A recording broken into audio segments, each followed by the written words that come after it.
You're not being an idiot. They're having double XP this weekend. We are live. What's up, everybody? Welcome to Triggered Podcast, yet another live stream on Streaming each and every Thursday at 5:30 Eastern Standard Time, and we're live here today with ONLYUSEmeBLADE. As I just got home, don't fucking expect me to do shit or speak in complete sentences. Blade's here. I should have just called him Blade. Hey, what's up? What's up, boys? So, How are what we all? originally planned for the intro of the show is not happening because I'm guessing the guy bitched out, but. Yes. We could talk about the Paris incident anyway, since that person isn't here. If you Well, would the first like. thing I want to talk about is, okay, I just want to get this done and out of the way because I've been dealing with this for like days and it's really fucking annoying. All right, these GTA YouTubers, for those of you that don't know, the Paris attack happens. They upload these clickbait videos with pictures of fucking people crying and fucking gunmen and shit, and all of a sudden they turn into a CNN news station. Right? When they're a GTA channel, right? This shit was deemed to be wrong. It was deemed to be wrong fucking many years ago when White Boy 7th Street did this shit. All right? Why is it acceptable today? Why am I still having a debate with these dudes? I will give you an answer because CNN recently did a whole special on the patch update for GTA 5, and Dama's Live felt that he needed to get him back. So this is Kill like my shit, CNN. so this is like some 90s hip hop beef. So they're just trying to take each other's turf. Is that what's happening? Yes, exactly. It's GTA YouTubers versus CNN. CNN reported on some money glitches, and GTA guys weren't having it, so they decided to run their stories. So it's tit for tat. But I'm just shocked. Like, okay, so there was 3 guys that were primarily doing this, right?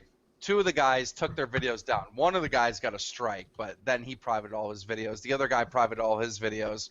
But good old Dama's Live is still fighting this fight. I'm a good person. You don't know me. I have good intentions. I do news stories all the time. Like, he's still fighting this fight. Like, you know, he's uploading videos and he's saying, Keemstar has a hate channel. He's trying to control people. I got a question, Keem. If there was a YouTuber that said fuck it and they did stuff like this, but they just, from the get-go, they're like, fuck you, this is what I do, and not try to be like, oh, I'm a swell guy, oh, this isn't what I meant to do, but they just, like, owned up to it, would you have an issue with it still?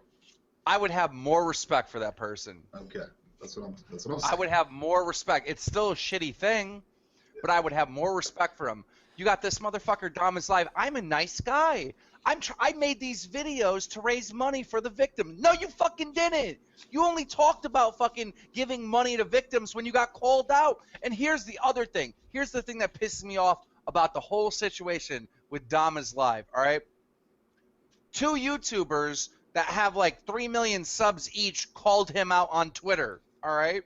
So I reported on it on Drama Alert. When Dom made a video calling me out, saying that, like, you know, I'm a bad guy that's just trying to hate on him about this situation and defending himself, he only talked about me. He didn't talk about anyone else that called him out at all. So why did he target me? He targeted me because I'm an easy target, because people already hate me. Some people already hate me. I watched that whole debate, and it was a shit show. It was pathetic, the defense he put up. But when, to be honest, I think he has better points than attacking you. If he knew how to debate better, baby, he wouldn't have went that route. I think he has more ground to stand on. Than I don't think it's an issue of who's a better arguer or who's a better debater.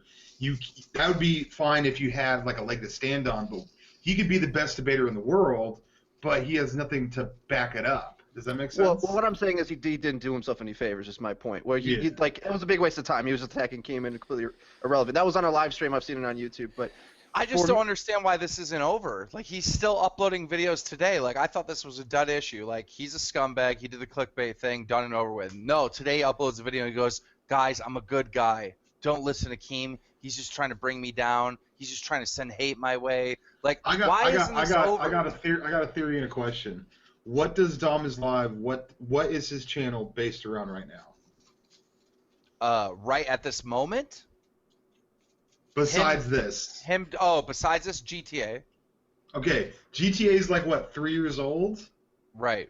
Okay, so maybe this is just something for him to make videos about. To get views, yeah, well, because yeah, it's all about views. It's all about I understand views, it's all about right? views, but like, okay, if I'm a Call of Duty player, right?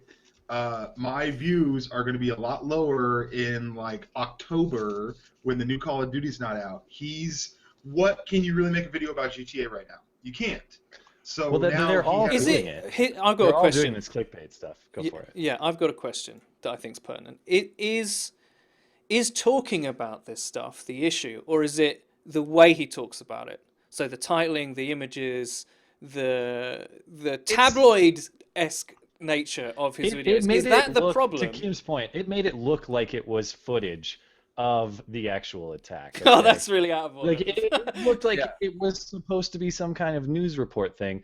The most damning element of it is that the thumbnail was pictures from Charlie Hebdo, man. It was pictures of, Islamic guys with if you make guns a from Charlie tweet Hebdo, about- not this case.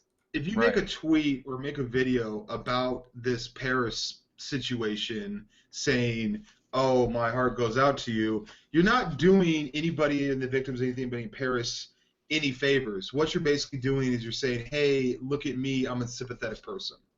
Does that make sense? Like, Yeah. it's almost like when people donate to charity, you're not really doing the charity a favor. You're just trying to tell people, "Hey, look at me. I'm a swole guy. Donate to charity." Yeah, yeah. I mean, there are studies done about like hashtag activism and all those kind of things. These, like, we live in the social media age, so we think that when we represent ourselves on social media, that we're actually doing anything. I mean, we're not. I mean, I think everyone can agree on that. Like, Coney 2012 was like a great example of something like this. Many social scientists have looked into this. Like, it's a phenomenon of our age, and it's a very Western thing to be like, yeah, like Blade says, it's not I'm actually doing any good. It's I want to be seen as a good person. So Put the image of the first video that he uploaded that he ended up taking down. But like, as you can see, there's like gunmen there and stuff, and it's like Paris explosion and shooting, over 100 dead, held hostage, ISIS jihadi. So like basically when you upload a GTA video, all these GTA YouTubers, like they need to make sure that the tags are a certain way, and that the description has tags in them, and their tags are in the video to get the most views they can possibly get, right? To get high in the rankings, right? Well, Damas Live did the same exact thing, but with this terrorist attack, right? He's got his thumbnails a certain way. My problem with it, to answer your question from before, Eddie, is you would click, any person outside of GTA would click on this video thinking, oh, I'm going to get information about this. I'm going to get, footage of what happened, right? Anyone that's looking up information on the terrorist attacks, because he titled his video the certain way, he's going to rank up high. Just the same thing as fucking Biblical Reaper. Except for this time, we're taking advantage of a situation where people died. People lost their life. Can we define these terms first? Because I feel a lot of people are using this term clickbait in ways that I don't understand it to be the case. Because I think I agree with how you explain it, in that the viewer assumes they're getting something else and gets tricked. So Right. This is to directly defend Drama Alert. People say that we have clickbait, but everything's labeled so it is a Drama Alert video. So when you click on the video and you think, oh, X title, whatever the hell we're reporting on, you should not be surprised that there's a guy in a desk talking about what's going on. That's the whole theme of it. Like, you don't see the big red block and Drama Alert on the thumbnail and think you're seeing footage of Basher or something. There's no confusion. Exactly my point. If he would have put in the middle of all that shit, Dom is live, I would not have made a big deal about it. If he would have put in his video my opinion about the Paris attacks, I would not make a big deal about it. But he did not do this stuff because he didn't want people to think, oh, this is just some guy on the internet talking about it. He wanted people to think this is footage. Catchy fucking thumbnails like that, catchy title like that, this is footage of the attack, right? And he's going to get artificial views. When people do stuff like this, they're not making fucking videos for their subscribers, all right? They're making videos for people that are not their subscribers to click on the shit. And that's what people need to understand. So there was one issue that I kind of want to talk about. Like, a lot of people seem to have a problem with, let's call it, profiteering from tragedy, right? That's one of the issues you hear all the time. Like, if you make a video about anything like this, you're profiteering. I'd just like to point out that almost every news publication in the world directly profiteers from tragedy every day. So Right. we've got to pick and choose, like, we say that's okay. The Guardian reporting on this is okay. Selling newspapers, right? Which is a private business. It's not like they hand the fucking money out, right? It's a private business. Any news network, Fox News, any Murdoch company, whatever. Like, we accept that. But when it's like a small YouTuber, we go, that's exploitative. That's against the rules. Is it just because one is ostensibly, I am a news channel, get your information? Or is it because this other guy is like, GTA Infinite Money glitch, and then footage from the terrorist attacks. Like the things that you mentioned before, like reputable news stations, that's the thing, they're reputable news stations. But they still profiteer. And they've built up that trust over time to go, okay, I know that when I click on this is a bad example, but Today's Show in the morning, I know that's what they're fucking giving me. I have a good example. Right. They wouldn't say, here's the footage, and then show you Charlie Hebdo. If Young Turks cover the story the same exact way Damas Live is, I don't think people are going to be upset because people know that the Young Turks is a news station here on YouTube, right? Like they have a long history of being a news station that covers this, news, right? Damas Live is a fucking GTA YouTuber who stopped getting views on a game because it's too old and no one cares about it. So he decided, oh my God, there's a tragedy. I'm going to use all my fucking titling, CEO, fucking thumbnails. I'm going to use all these skills that I learned about getting views in GTA and apply it to this terrorist attack thing that just happened because I know I'm going to get views. Do you see the evil in that and how that's different? I don't think anybody's disagreeing with you, Keem. Me personally, I don't even like talking about this because I feel like there's going to be someone out there that's going to be like, oh, I wonder what this is about. Click, go find the video or go to his channel and watch a couple of videos, and that's like kind of the opposite of what we want. Like, I don't want to give this guy any promotion. Yeah, I think it's the deception is actually the key. Like, if I decide tomorrow my YouTube formula isn't working, I'm going to reinvent myself and I'm going to become CNN from my bedroom or whatever. I can do that, but that carries a certain burden of credibility, and you don't want to be deceptive in doing it. I think it's the deception that's key because you're right. It is branded. It's made to look like it is footage, and it clearly is not. So to me, it doesn't really matter what your role is. Are you a gamer? Are you a vlogger? Whatever are you? You can be a news reporter if you want. You just can't be a deceptive one. CNN couldn't get away with this either. If they pretended like they had footage and then they never show footage, it's just as bad. It's bad in every instance. I personally don't like the term profiting off tragedy because, Wiz Khalifa made a song about Paul Walker smashing into a tree or whatever, and everyone loved it. So, but it's all in the context of it. I don't think that argument really can apply to every situation. It's not so much profiting, it's it has to be specifically exploiting something, and exploiting the viewer's trust is the thing in this case. The only reason I raised it is because, like, I think the issue of what we find acceptable for people to profit from, and where the voices come from and how they're delivered, we find certain ones acceptable and others not, although they are all in some way. Like, I'm with you. I don't have a problem with news stations providing us a service in exchange for money. Well, this one's reputable, so I'll give them my money to get the information. I don't have a problem with that. But I just find it interesting. Like, I got a scenario for you, Eddie. Okay. Let's say that you have a career fireman in your town, right?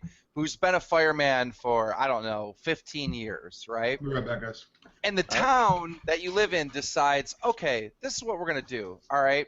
We want the fastest response ever to these fires. So whoever gets there first, we're going to pay X amount of dollars to put out the fire, all right? So all of a sudden, your house gets caught on fire, right? And some fucking jackass with a garden hose gets to your fucking house first, all right? And he's sitting there with his garden hose, and he doesn't even do a really good fucking job. The career fireman comes and goes, oh, fucking, I got beat. So he just goes home, and your house burns down. Your fucking cat dies. Your fucking bird dies. you know, your consoles, all your games die, and this jackass with a garden hose gets $5,000. This is exactly what we're talking about when the fucking Dom is Live is up here with his bullshit content, high on the search result, all right, taking advantage of a fucking tragedy. Well, like your I house don't burning down, know that it's a cat zero-sum dying, game like your that. bird dying is a fucking tragedy. Is he actually taking away from other people by doing that? I grant that, like, he is pulling in views he otherwise wouldn't, but is that, if I'm looking for news on it, I'm going to click that and be like, what is this bullshit? Not what I want. I'm going to go find something else, and I'm going to find what I want. I don't know that it takes away from the other people, but it is a bullshit stop in the script, right? You know? Opportunity cost, listing, these things matter. The only thing that I'm really concerned about with that issue is, what kind of bird do I have that dies in a fire? Like, and how do I keep it? Is it in a cage, or is this some sort of parakeet situation? Like, I've been thinking about getting a pet, but I've never got on with birds. Don't get a bird. Don't get a fucking bird. I have 4 birds. They're mean. I have 4 birds. No, they're fucking little assholes. They just tweet all day. They're so annoying. Tweet. Just like Keen. They're always on Twitter, like Keemstar. He wanted a whole family on Twitter. Dude, I got my girlfriend 1 bird, and somehow that turned into 2, and then somehow that turned into 4. All right, I want these birds like out of my life. I hate them. There was but while we're kind of winding down this topic, Frito and I were talking about it on Skype last night. But I think there's one more interesting thing to discuss. So this is the most egregious example. Like, this is what Dom did is bullshit. I'm with you there. But GTA YouTubers, and I think you mentioned it in your opinion piece on it, have been doing this kind of stuff for a little while. Where it might not be deceptive reporting on a terrorist attack, but it might be clickbait, like, here's a story about the time, you know, I fucked my mom and we smoked weed together. Like, these bullshit stories that are made up. They're not really clickbait, but they're bullshit practices. We could even call them clickbait if we want. Are there degrees of offensiveness with clickbait? Like, if I clickbait a story about something that doesn't matter, like a news report in my local town that nobody cares about, but I do the same deceptive thing, is that less offensive than doing it on a terrorist attack? Is a terrorist attack more offensive, or do we just care about the clickbait? Dude, I think clickbait in general is horrible, but, like, you know, these are the motherfuckers that will literally have, like, let's say there's a school shooting, right? They'll have a picture of the school shooting, of the school, of kids running out, right? It'll be titled "School Shooting in California, 11 Kids Dead," right? And you click on the video, and it's fucking the guy's got GTA footage. He's fucking in GTA.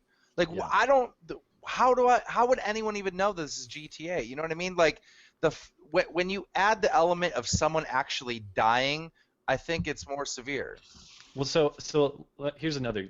I'll think about a different example that's more practical. Let's say I'm a GTA YouTuber, and I make 2 clickbait videos. One is Miley Cyrus naked. Oh my God. Okay. And then you click it, it's a GTA YouTuber, and I'm sitting there going, guys, I've always wondered what Miley Cyrus looks like naked. That'd be awesome if I could see her. Okay. And the other one is the one Dom made, where it's like, this is footage of the Paris terrorist attack. How awful. And then it's just Dom being like, what about the real victims? What about the real victims here? The people that want GTA news, and they click on this, and it's some bullshit about the Paris attacks. I'm with you, Blade. I'm 100% with you. Thanks, Blade. I appreciate that. I'm furiously laughing inside. It was so horrible, and everyone else wasn't laughing, so I felt like a dick if I burst out laughing like really hard. But I really appreciate what you just did there. Thank you. He doesn't care about his loyal GTA subs. And that's the biggest crime. That's the problem I have. You know, I always wondered, like, about these GTA YouTubers. Like, it seems like their fans, the ones that are still getting views, their fans are, like, super young. And I'm like, dude, like, some of these kids that have been defending Dom that are, like, tweeting at me and stuff, I've noticed that they're, like, really young, like 10 years old. And I'm like, there's no fucking way that their parents are letting them get GTA. And then it clicked, they're like, oh, they don't own GTA. They're not allowed to play GTA. They're sub to this dude so they can watch content on the game that they're not allowed to play. What? So, I don't buy that. I don't buy that, bro. I do. Hook, line, and sinker. I'm telling you. a lot of these GTA YouTubers have young audience members that don't even fucking play GTA. No one is That's why living they're- vicariously through Dom GTA because they can't get GTA over the last couple of years. Dude. Yes, Well, actually, I think in that general- there is. Yeah, I think that Let's Play channels exist for that very reason. Like, but in that, it's like they can't afford it or whatever. Like they can't afford the game, or they don't want to spend $60. So they'll. Oh, but the game's got a cool story, so I'll No watch one's a Let's watching Play. Dom is live for 2 years going, I don't know if I should pull the trigger on this game yet. Let me watch a couple more episodes. What the fuck? That's not. I'm gonna have to disagree with Blaine, you on I'm that. telling you, there are kids that are not allowed by their parents to get that game, so they watch it on YouTube. I don't. I got an eye problem with that one. I just don't see it happening. Would I let my 10-year-old play GTA? I don't know. That might even push my liberal parenting allowance to the very I'm edge. not. There's far worse things, in my opinion. than Keem, GTA. would you rather let Mia play GTA or watch Dom's live video? Oh god. I would rather watch a Dama's live video. He can kill hookers in the street, but don't. Dude, okay, dare my kid is watch okay. a fake Paris terrorist attack video. My child is not going to be playing adult games until she's an adult. That's all there is to it. Like, I'm in the industry, right? Like, I understand how a fucking 14-year-old, how a 12-year-old kid acts in an adult community like COD. Like, COD is an adult community. Like, it's supposed to be for adults. M17 is the rating, right? I see how these kids act in this community. My child is not going to be anywhere near that shit. Bro, that video that you tweeted out, you said like stereotypical kid sniper in the Call of Duty community. Yes. I had to give that video a like because that shit had me crying. First off, I'm not like some super old man, but backstory, I'm 32 years old, and I'm right at the cusp of like being a respectful kid when I was younger, and like right before cell phones were in high schools and stuff like that. The way that kids talk to their parents nowadays is fucking insane to me. I know. Nuts. Like, my mom never hit me, but I'm sure she would have if I were to act like how kids act to their parents nowadays. I mean, I'm the same age as you, so I completely understand what you're talking about. Like, I didn't have a cell phone until I was like 17, 18, They something were like that. invented till then. Yeah, right. Yeah. It's so long ago, right? I was like, I was gonna say to Blade, like, we're in the age bracket. You become like young adults. You hit 30, you enter into the man-child zone. You enter into the Peter Pan. I want to stay young, so I'm gonna play video games. Oh, I've been in that zone for fucking Yeah, right. ever. Okay, it's fair enough. So have I. Like, but I know what you're talking about with those kids, and when your Dom is live, or you're someone who makes this kind of video about Paris, I'm like, I don't know if I want you as the arbiter of information, the distributor of information to people that young about an event like this, because I actually don't think kids can process this shit properly. I struggle. Right. Like, I was talking to Skag before the show. I was like, I struggle to comprehend this shit. Like, I can't rationalize it. I like to think of myself as a rational person, but I can't. Yeah. When I see this shit, I'll tell you a little secret. I saw a photo of inside the theater, and it looked like Holocaust footage. All right, it was just bodies with like tributaries of blood where they'd obviously dragged them and just like dumped them on top of each other.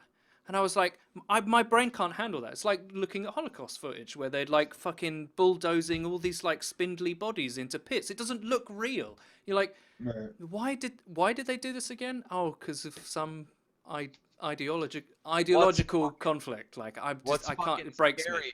What's fucking scary about ISIS is just that it's not a fucking country. It's not a fucking army. It's a fucking idea. That's fucking scary. That is some scary ass shit. Because it can take root anywhere at any time. Like, that's the thing. Like, it's an idea. It's a disease of the mind. And like, people, did you see the other stuff where they were talking about, oh, they used the PlayStation 4 to spread messages, as if that was an important detail. Like, so what are we going to do? Right, games consoles banned. Like, interpersonal communications banned. We can't have that. You are not allowed to talk to anyone ever. Yeah. Right. That's just a weird thing to attack. Like, what are they gonna do? I gotta talk about something. Hard 8 Thoughts, I believe is his name. He's a black YouTuber from the COD community. Hard Do you guys eight know him? times. Whatever. Okay. Yeah, him. All right. He tagged me in a tweet and hit me up and was trying to let me know about something, and I hit him on a DM. So I was like, "What are you talking about? What's this all about?" He links me a video. I'm watching a fucking video of some redneck dude fucking tell everybody that they need to play on the fucking Microsoft, Xbox One. If you're an American, if you're a real American, you're gonna play on the Microsoft. You're not gonna fucking support that Sony bullshit. And then what came out of this dude's fucking mouth next, like, just shocked the fuck out of me. He goes, "You don't want to play on the PlayStation 4. That's what terrorists used. That's what ISIS used. You are un-American if you have a fucking PS4." That had to be troll. This dude, no, it wasn't. This was a He real was serious. fucking redneck motherfucker being Here's serious. the solution, man. Just He drop brought care the packages. goddamn- He brought the care terrorist packages of- attack into the console war. He involved a fucking terrorist attack into the console war. Like, what the fuck? What was your solution, Skag? Because I feel like this punishment will be worse than anything we can do to them. No, the obvious joke that we're missing is, look, terrorists are using PS4s to communicate. The solution is drop care packages of Xbox Ones to them. They'll never be able to talk to anybody ever again. That's what Get the radicalizing terrorists looks get the like. terrorists What are on you talking Xbox One, about? it's That's the over. worst thing you could ever do. No, like the terrorists were trying to communicate through Xbox One, but the fucking communication was fucked up. So it's a No, better what you do system is- on the PS4. Is that where you're going with? What you do is even worse. Is you say we're gonna airdrop Xbox Ones, but we're gonna refuse to. Ahmad, join my party. Yeah. Did you get the invite? We're gonna not let them have the new UI update. They're gonna be stuck forever on dashboard version 1.0. I'd like to load a message. Computing. What is the goal of this? This sounds like something they'd use in Guantanamo Bay. I thought we were trying to calm them to what? I lost the plot here at some point. I was. Did anybody see the report? There was a report on the Today Show about them using PS4s. I'm surprised how much other people are still surprised that video game consoles can communicate. They did a whole demo, like, look, we have one reporter on the PS4 over there and another reporter over here, and we're exchanging text messages and voice messages. It's like it's the internet. It's like it's 2015. like there's dudes on the streets that just like, oh, you wanna buy a sack of crack from me? Just hit me up on the PSN. Just voice message me. Don't talk on the phone, dude. PSN me. That's actually Whoa. pretty Yo. smart for drug dealers. Joining live, a bit early as well. What's up, Drifter? Punctual. Yeah, very. There we go. much. Hello. What? Sure, Is that what- DLC camo for your hair? What is that? Yeah, I was gonna say, where'd you get the highlights from? Oh, this? It's in the Black No, Ops your 3 bald paint hair. shop. It's called Yeah. Drift. Oh man, I've had red hair for like a year now. I just recently got it redyed though. Oh, Sweet. I mean, most of us are envious. Half of us are bald anyway, so. Yeah, I can't say I'm anything. not bald. Sorry, I gotta plug all this in. No, dude, I got a real job. I got a boss. I don't have to look good. I do whatever the hell I want. I want purple hair, whatever. ladies and Everyone gentlemen, always I'd thinks like- I'm bald because I wear hats, but it's not the case. Not Well, I everyone meant wears the hats are triggered bald. guys. You know, you're leveling out the hair ratio. I'd like to welcome you to the first person ever on this podcast without a hat, Drift0r. That's true. Welcome. A new milestone. Can you guys hear me okay? Yeah, we can hear Sure you. can. fine. Good. Good. So we were in the middle of talking about the Paris attacks. I think a good place to pivot, like, because originally we were going to have a guy that was going to come on here and talk to Ed about some stuff that he said. All right, okay, so let me explain very briefly what I retweeted Yeah, I a wanna tweet know. from a Muslim moderate who was talking about policy towards ISIS, and they were saying, look, we may disagree about Islam, but we have to concentrate on this fascistic political force, which she was talking about ISIS. And I retweeted that, and this guy tweeted at me. He said, "Don't retweet bullshit." And he retweeted at me the definition of an Islamist, which isn't the same as radical, which I knew, right?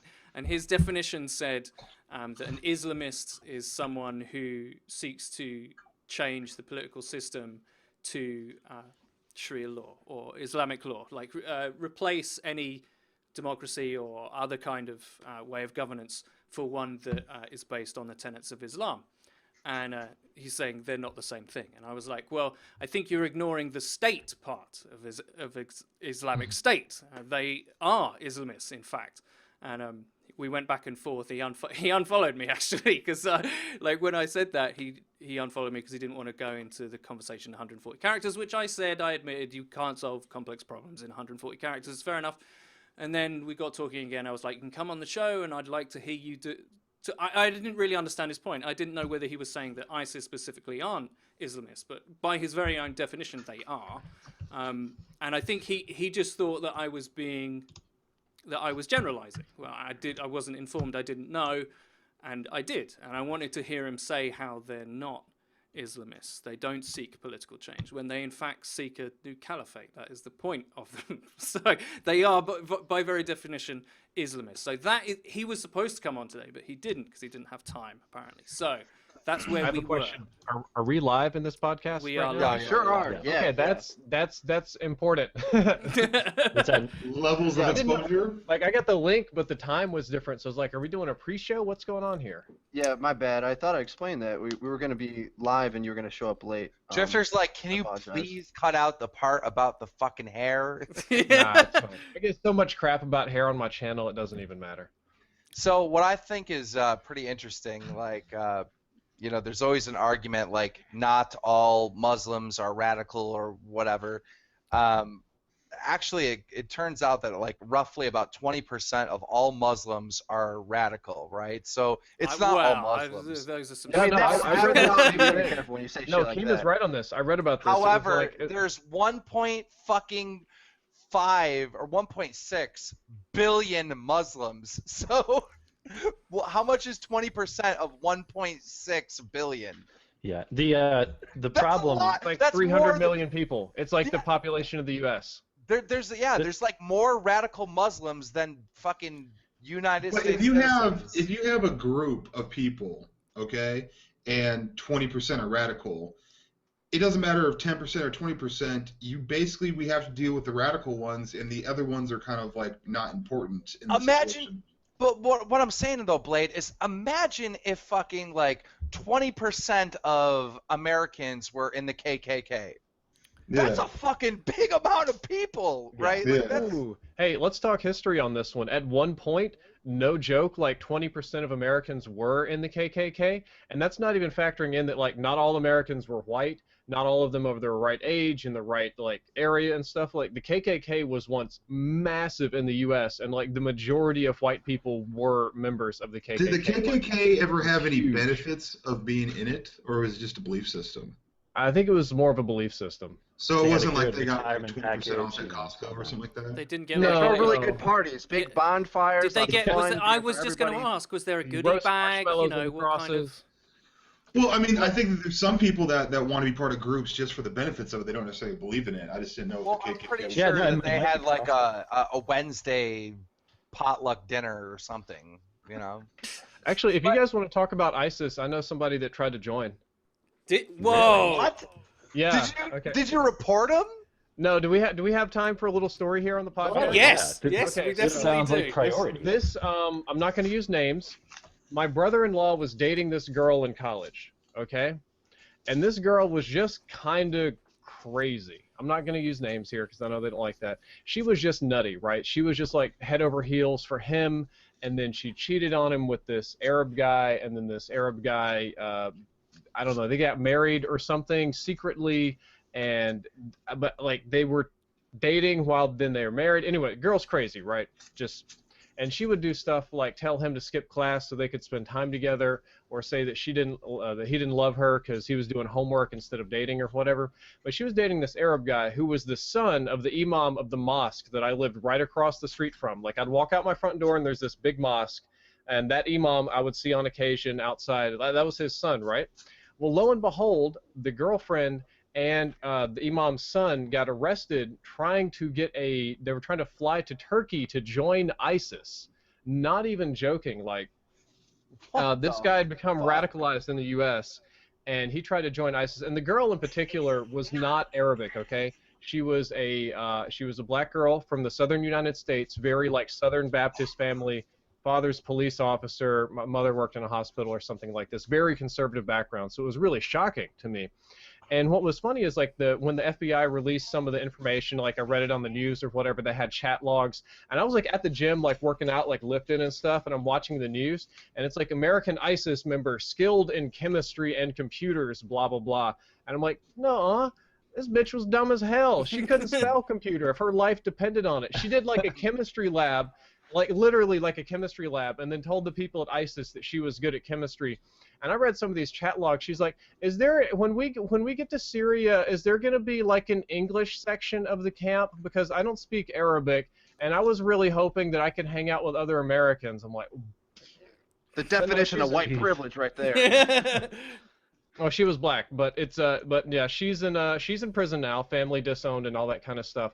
But it is amazing that they were all able to recruit somebody like this. I really think that she was more like head over heels for this guy, and this guy was more radical, and he convinced her to do it. But it was still mind blowing. It like really hit close to home for me, and it's kind of crazy. Like even when you look at the like Parisian attackers, one of them was like this unemployed dude that sat around the house and smoked pot all day. He had nothing going on in his life, and they gave him some kind of purpose. So do you think this person was just easily swayed by whoever persuaded her this was a good idea, or do you think that did she ever give you any indication like, hey, Well, I'm not doing really anything some with my good life. points. I I figured, think, you know, something she like was the kind of crazy girl, like, if you dump her, she'll slash your tires or something kind of like that. But joining ISIS is another step. Like, committing treason is a whole nother step into the crazy girlfriend category, right? Like, that, you would think, and especially with news on TV, like, ISIS trades sex slaves, ISIS beheads 100 women who refuse to perform acts on their soldiers, and she's like, oh, yay, I'm going to go to Syria. What? What? Have you Yeah, ever like, thought about the girls that go into sex slavery and they don't get picked? Oh, God. I'm having trouble keeping up with the offensive shit that Blade's saying. That's not really offensive. That's real shit. Like, it's probably a thing. you know how They do you know probably how no, fucking no, look, demoralizing that has to be. that's gotta like, be super no. demoralizing. That's not that's a godsend. Like if you're okay, let's do the ISIS sex slavery thing, right? Imagine you're in a cage with like 4 other girls, and then these dirty like jihad soldiers come in from 1 month out there in the field, and they probably don't smell much better than the animals that are being raised, right? Like, those guys are trying to friend zone her. Yep. No, but imagine like Blade. Let's say that there's some big hairy Arab dude that's been out wearing the same pair of pants for a month, and he comes and it's you and Keemstar in a room, and they tell him to pick out the sexiest person, and he picks Keemstar. Are you really gonna be upset that Keemstar gets to sleep with the smelly dude? A little bit, yeah. Really? I'm going Blade to is dislike really you. gonna be jealous. Blade is gonna be jealous. The minute they walk in there, Blade's gonna be like, like winking his eye and shit. I mean, there's a little part of us we all want to be loved, but I get what you're saying. So Nah. They can keep all that kind of love to themselves. I hear you. Wow. Yeah, I'm Okay. actually stunned. Go ahead, Frida. Yeah, we've just been Oh. outdone in offensive on our own show. By That's the way, I not want to point offensive. that out. Blade, not you got a offensive at all. string. Blade, you got a fucking string hanging down from your hat. It's so annoying. Is it triggering you? It is. You gotta Trigger fix warning. it. Since we're wasting time, can we talk about that Juggernog? Maybe he just took his headphones off. He's got that cool fridge in the back. I wonder what he Yeah. thought of that. Little fridge. I got one I too. don't know. Everyone whether- has one but me, it seems. Okay. I don't know whether Blade's just massive, which I know he is. I know he is a large person, like tall and broad, or whether the fridge is tiny and can fit like 1 bottle in it. We'll have The to find fridge out when is he gets small. back. It can fit a full 12-pack of cans. I actually put What's a this whole shit, like the 12-pack. What kind fucking- of peasant drinks out of cans? I Console only drink gamers out. do I that. only drink out of cans. You want to know why? If you drink fucking anything from a bottle, it tastes disgusting compared to Dude, a you're can. wearing a Gamma hat. Yeah. Bottle. I Not a think can. No, I don't. I stir my gamma Yeah, in a mixed. glass for the most part. But you just said if you drink anything out of a bottle. Anyway. Oh, you mean plastic bottles? Yeah, like I prefer to drink like Diet Cokes out of cans as opposed to bottles. Got It tastes better. Cool story. I'm glad we took the time out to talk about this. So we want to finish up with the Harris thing. We took a very interesting turn. Ed, what was the thing that? Was there any other points to wrap up about that? I kind of lost where we're at here. We can move forward in other stuff too if we want, but No, not really. I was just saying like the cause for debate between me and this person was like a very. This is kind of part of my issue about it, is that what I saw a lot of in the wake of that, and something that I wanted to avoid, was using something like this to just crudely support your own argument. And I think what happens in the West sometimes, especially with the left, I consider myself a liberal, but there is a section of the left that I don't agree with, that everything has become so fractured that the pivot of the debate between me and this person was the difference between radical violent Islam and Islamists. I remember now. And Okay. I thought that was a really interesting, him as a Muslim to pick up on. I understand his sensitivity to it because he doesn't want to be generalized into a large group. I understand that. I totally get it. But when you quote at me the definition of an Islamist and I go, yeah, they are. I don't get your point. Like, are you just arguing for argument's sake? Because there's a much bigger issue here going on that we should be having a conversation about. And the person that I retweeted was a moderate Muslim reformer. These are exactly the people that we need to be supporting, which is why, in my hashtag activism, I retweeted it. I know it doesn't mean anything, but like He's doing his part. He Yeah, clicked I'm his doing button my for the part day. for no, but in the realm of the idea battle, these are voices you don't hear often. Actually, so you hear a lot of liberals and people calling people Islamophobes for wanting to talk about it or the difficulties of their issues. Like, this is fucking serious. These people see the Enlightenment and secular democracy as an aberration. This is not a joke. This is not a drill. All right, this is serious. We need to have these conversations and understand the issues for ourselves before we What take part of the appropriate UK do you action. live in? Sorry, What part of the UK do you live in? the southeast. Okay, so when I went to London last year for Gfinity, it was by the Olympic Park, which was like a fairly heavy Muslim area. When I checked into the hotel, they told me don't drink alcohol on the street. I'm like, well, I don't drink anyway, but that's fine. Is it like a no open container law or whatever? And they're like, no, it's just that after sundown, there are little gangs of like 4 or 5 Muslim guys that try to enforce Sharia law, and if you're drinking in public, they might beat you up. So we try to keep our foreign guests from getting hurt. I'm like, what the? This is jolly old England we're talking about. Where did all this come from? There is a part of me that's fairly skeptical about that because I've spent a lot of time in East London. If you're talking about if it's near the Olympic Park, it's near a place called Bow or Bromley but like that part of London. There is a large Arabic community there, but That's in what I was my told when I youth checked into in the my youth hotel. have spent much of my time being inebriated in that part of London, so I can tell you it's not really like that. I mean, it's the trendy part of London as well. The East End of London used to be a complete shithole, and now it's been gentrified and all that kind of stuff. But there's a lot of boozers there, so I mean, maybe Whitechapel they're was saying like that this because model you're bar. also American. I don't know, but it's not something that I, as a local, would have feared necessarily. That's gotta be a weird thing. Like, welcome to the hotel. Listen, room service till 2. By the way, don't drink outside. Like that's. And there's terrorists there. I've seen this movie before, right? Don't All be the the terrorist. Well, the point that I wanted to try to make before, when we seem to almost be in agreement that with this 20% figure, and the problem is I don't know where to attack this actually. Should we focus it, intellectually speaking, towards the people doing the stuff, or the people who seem to be kind of complacent with it? Because when we talk about the percentages, especially in a lot of these other countries, depending on which survey you trust or don't trust or whatever, there seems to be a lot of people who kind of tacitly agree with some things we in America, in the West, would call radicalized, whether it's stoning gays or whatever, but Yeah. may not be in ISIS. Do you know what I mean? So, Yep. what's the more effective route? I don't really know if I have that answer, but or if we could come to it on a on a podcast. goofing around On a podcast. podcast full of gaming Education entertainment. fixes these problems. Yeah. Yeah, but if you have people that actively oppose education at all steps, like, can we convince them, hey, it might be good to let your girls read a book from time to time? Is that an option they're willing to accept? Whoa. I mean, I'm with them against the driving thing because we all know women. Oh behind man, the Keem, wheel. you retweeted me, didn't you? Yeah. Oh man, I know my timeline's about to blow up now. I have a pretty active Twitter. Oh, it's about to get fun. Well, you know what? It's facts, right? And you pretty much told the dude some facts. So, That's how it is. That's reality. What I think is interesting is like if you like Christianity had like this time where, you know, Jesus was like an asshole and fucking God was an asshole, and if you fucked with God or Jesus, like you got hung, you got burned to the stake, you know.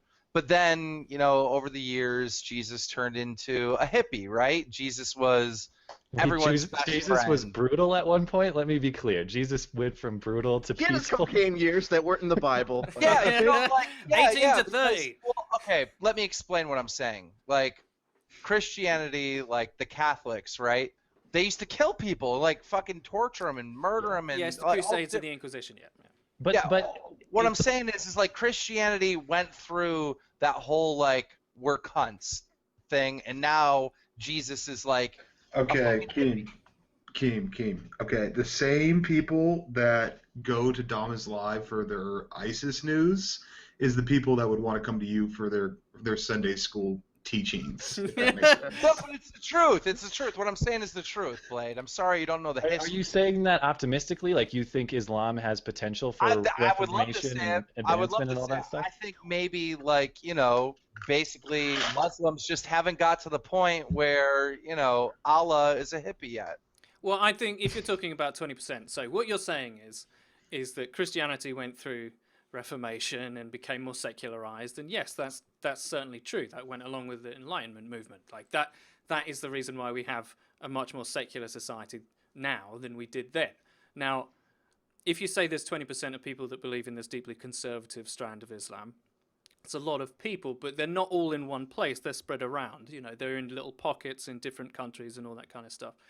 Now, for Islam to become more secularized, you need to support the more moderate voices, you know, the kinds of people that I was retweeting. This is a female Muslim intellectual talking about cultural change in her country. And those are the people that we need to support. Like, I really doubt that, and this is just my personal opinion, I doubt that direct, like, military confrontation would ever win the war decisively. I think it's going to have to be used as a legitimate response tactic. But I think our days as the West of going in and being like, right, well, we'll just set up some democracy over here, that'll work well, and we'll change all of their culture and their values overnight. Mission accomplished. Somebody roll the banner down, please.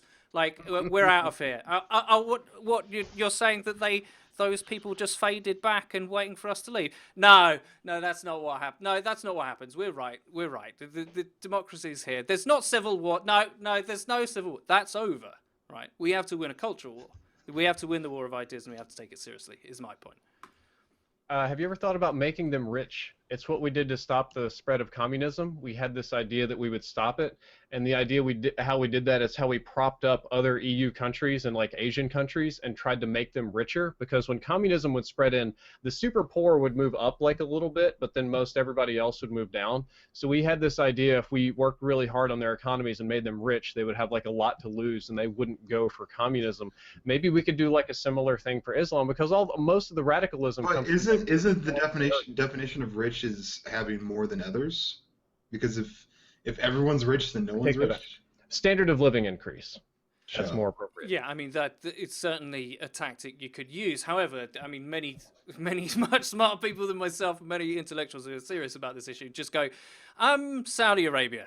They've got quite a lot of money. It will be quite a long time until we can make them richer. Currently, we owe them a Yes. lot of money. They're making Oh, us richer, technically, right now. So, like, and apparently, like, many studies have shown that this radical form, really conservative form of Islam, is coming from Saudi Arabia. That's where the money's coming from. That's where the cells are being financed from. That's where... Actually, I have a story about that from a UN counterterrorism operative in Singapore, if you want to hear about that.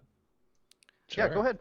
Okay, so I visited Singapore this summer, and I don't know how, but like a friend of the family is a UN counterterrorism consultant who lives there. He did Singapore Special Forces. He works in the UN. He doesn't do deployment as much. He does like big op intel training, that stuff. He used to do deployment back in the day.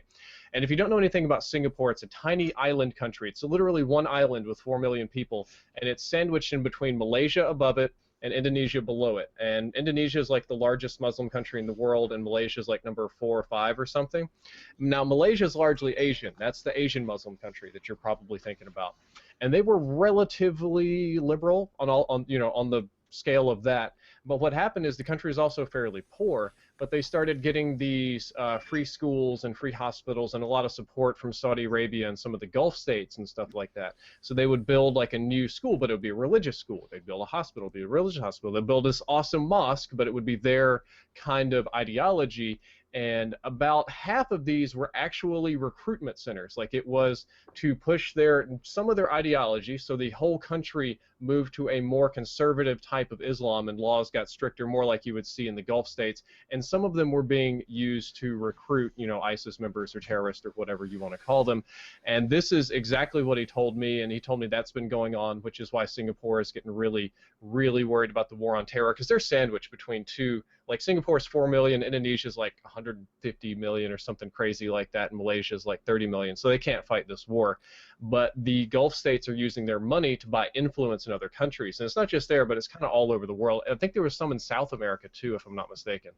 I mean, there's many things that I see in the next like 10 to 15 years. Like, really, when these guys really fuck up, for me, is when we in the West are kind of like hilariously like self-flagellating, like, oh, are we tolerant of everyone enough? Like, that's the struggle, right? The regressive left is saying, oh, well, you're just a bigot if you oppose them for their culture.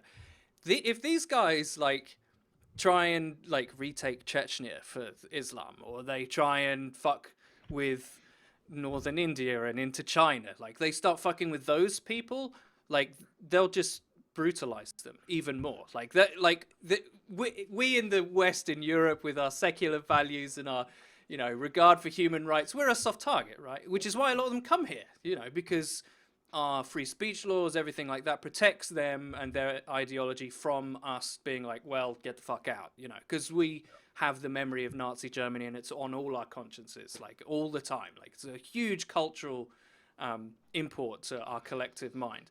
They fuck with China or they fuck with Russia, they will not care. They will just brutalize them. And we saw oddly Putin enough, that's why you put a haven't seen $50 it. million prize on him. Sorry? Vladimir Putin this morning put a $50 million bounty on the head of the person that bombed the Russian airliner.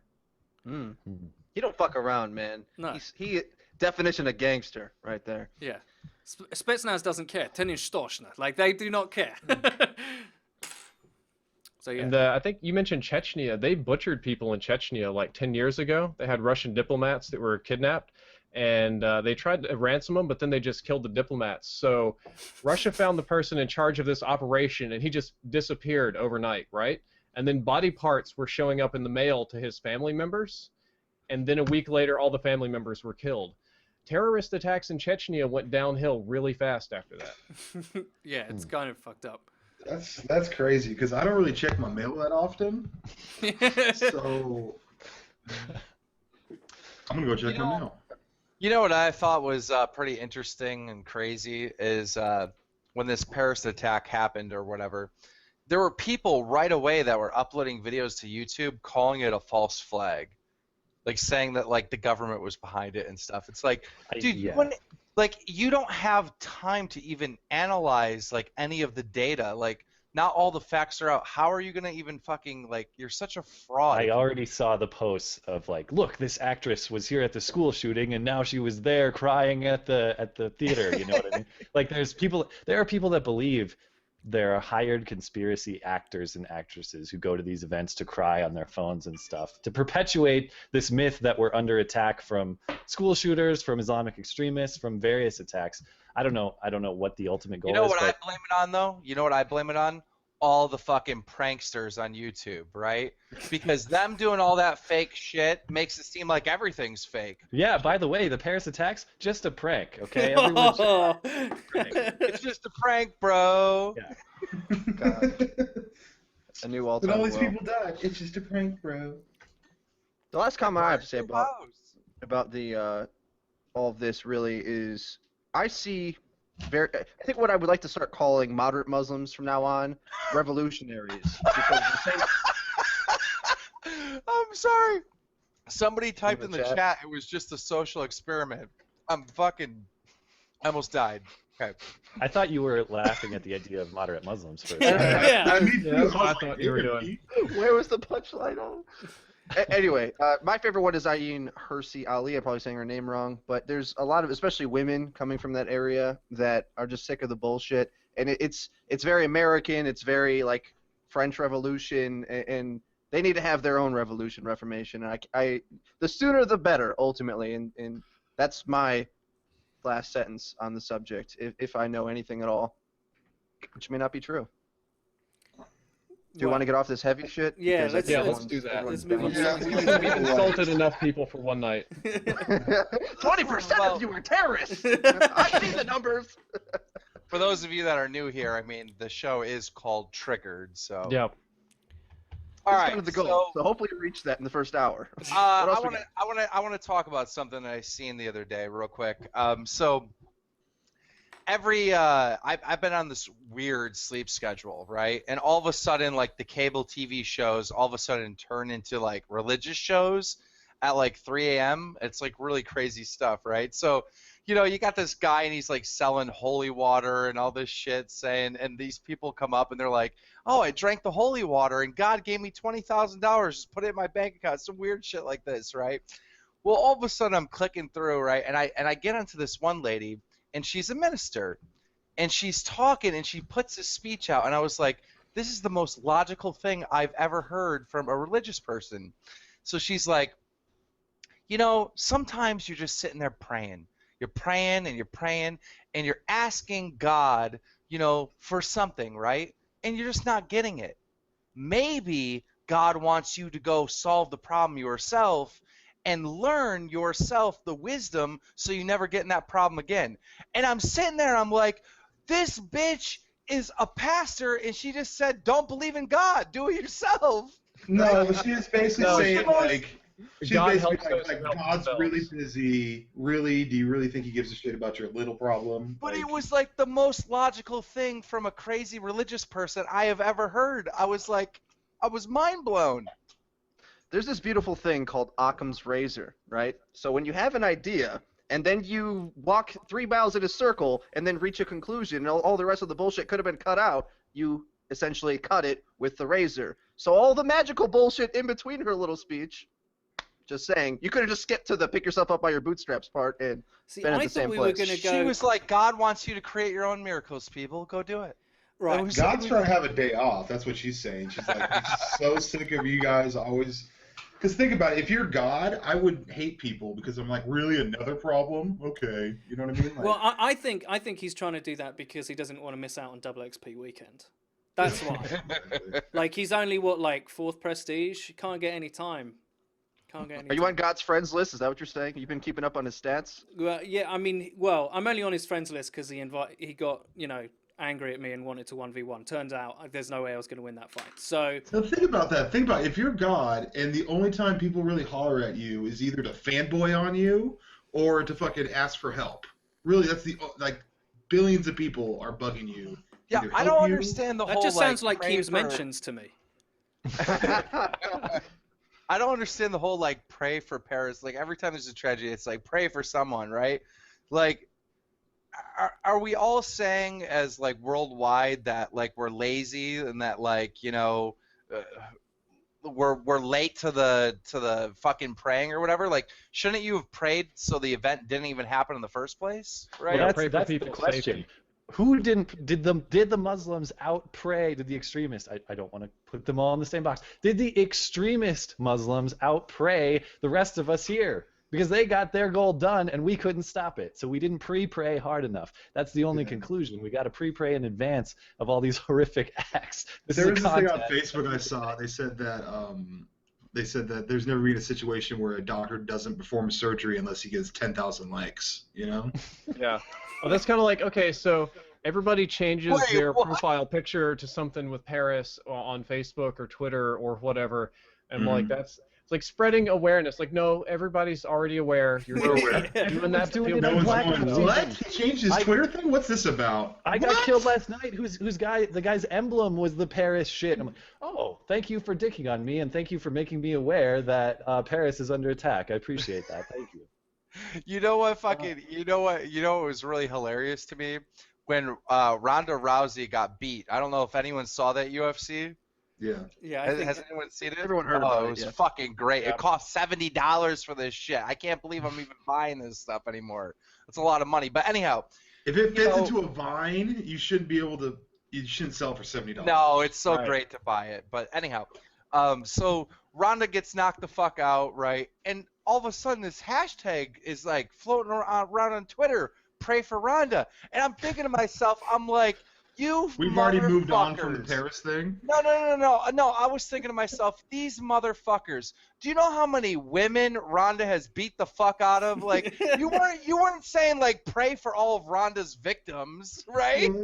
Like, it's only pray for the one girl that you like. that I would laugh didn't if someone bump gloves as well. was praying for Paris, and then in the middle of it, she gets the hashtag like, "Wait, cancel that order. I'd like to pray for Ronda now, please." Do you think? Oh, okay. Let's talk about Ronda Rousey just quick. Do you think she's reached that moment that all sports stars get to, where they're successful and popular because they're winning and they win in dominant fashion, but as soon as they show any vulnerability, everyone remembers that actually there's a part of them that hates them. That there's a part of them that hates the fact that she doesn't bump Yeah. gloves. There's a part of them that is just like, it felt really good to see that bitch get knocked the fuck out. Like, Yeah. you know, do you think she's reached that point and she can come back, or do you think she's done? Not really, because she's a woman. Like, No, She's still she's really popular. Ronda's done. Ronda's done, and let me explain why. All right, Ronda cannot fucking strike. All right, Holly will be the champ forever because Ronda can't do anything against that. Period. So Ronda's never ever going to be champ again. Yeah, but Ronda can- looks a lot prettier than Holly. yeah, I'll give you that. But So she so, can't. like that's be- the thing about Ronda. She did all the modeling stuff. She was like the poster girl. It was very easy to put her face on everything. Am I the only one that doesn't think she's particularly hot? I mean, am I crazy? Well, Like, I don't She's think. a Okay, not fighter. like super, but okay, among female fighters, she doesn't look like a man. Yeah. Which is a Right? good point already. Makes her top of the list right there. Right. Well done. You win. Put a dress on it. Yeah, that's the thing. A lot of criticism of Ronda Rousey's fighting is that she just didn't strike and was really technically smart, but once you come up against a brute force like that, I don't know. I don't know enough about the UFC to really comment more than that, but I find it really interesting. Listen to Joe Rogan, who talks about it all the time. But that bitch got knocked the fuck out. she did. Holly's going to be the champ forever for a very, very long time. Like, she is so fucking deadly. Holly could probably beat all of our asses all at the same time. Yeah, I'm not getting anywhere near her if I'm trying to fight her. Like, I'm shooting her.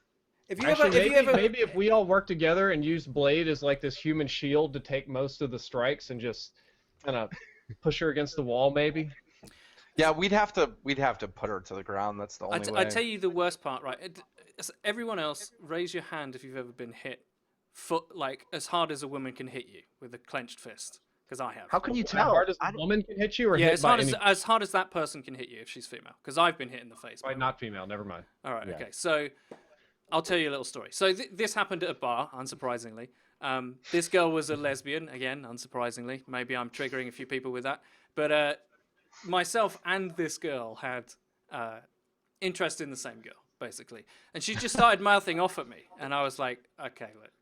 It started off friendly, right? Like, friendly. And then she was really pissed, like, on alcohol.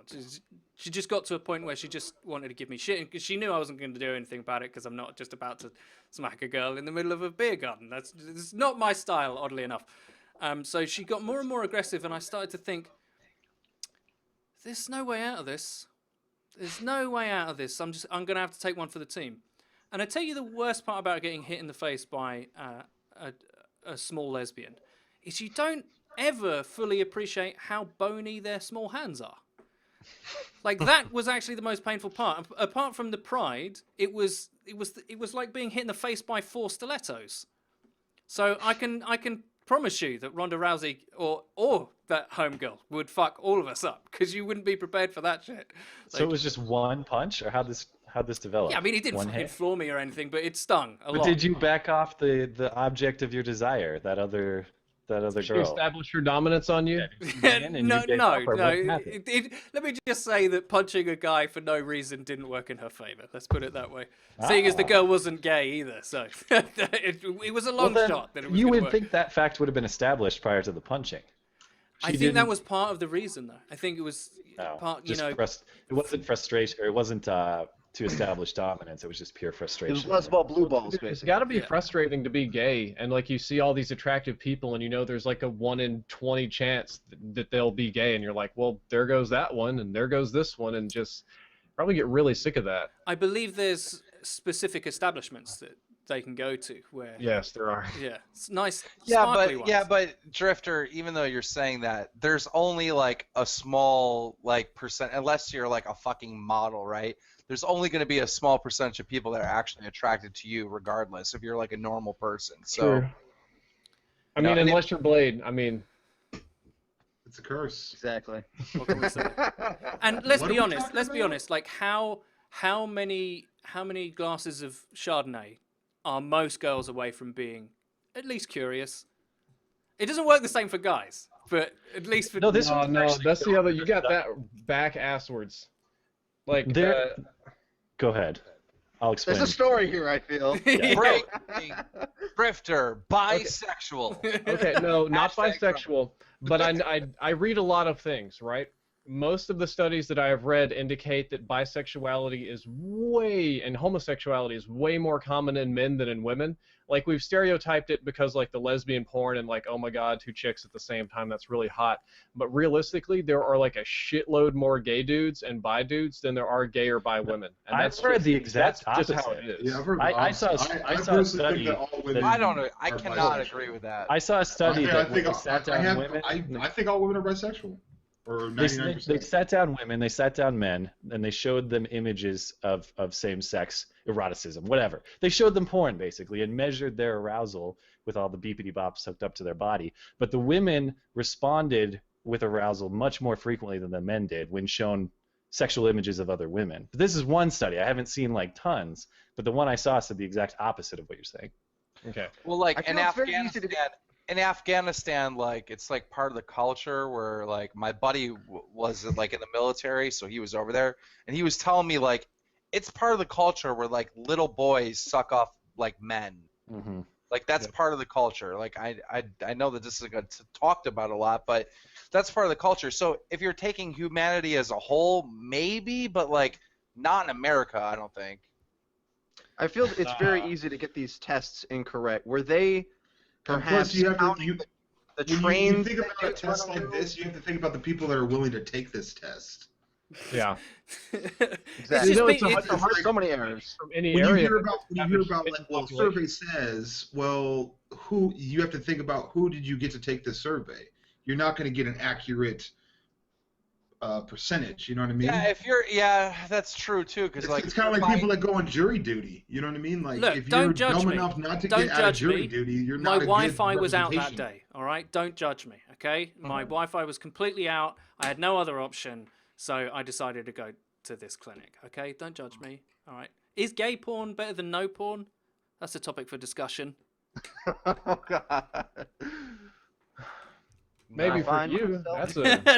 That shit makes my penis sad. I sit there, I see gay porn, but like, this ain't working. This just kind of revolting. This ain't doing it for me. You keep on waiting for the girl to jump in. All right, here's the test. We all watch it live on stream, and then see who pops a chub. Yeah. I think that will solve it right away. Compare tents live on screen. See who's as Yeah, largest. definitely. Of course, science. It will be a new Twitch cam. If the pants twitch, then you know. Oh, anyway, Did I ever tell you about my bulge cam idea? no, please do.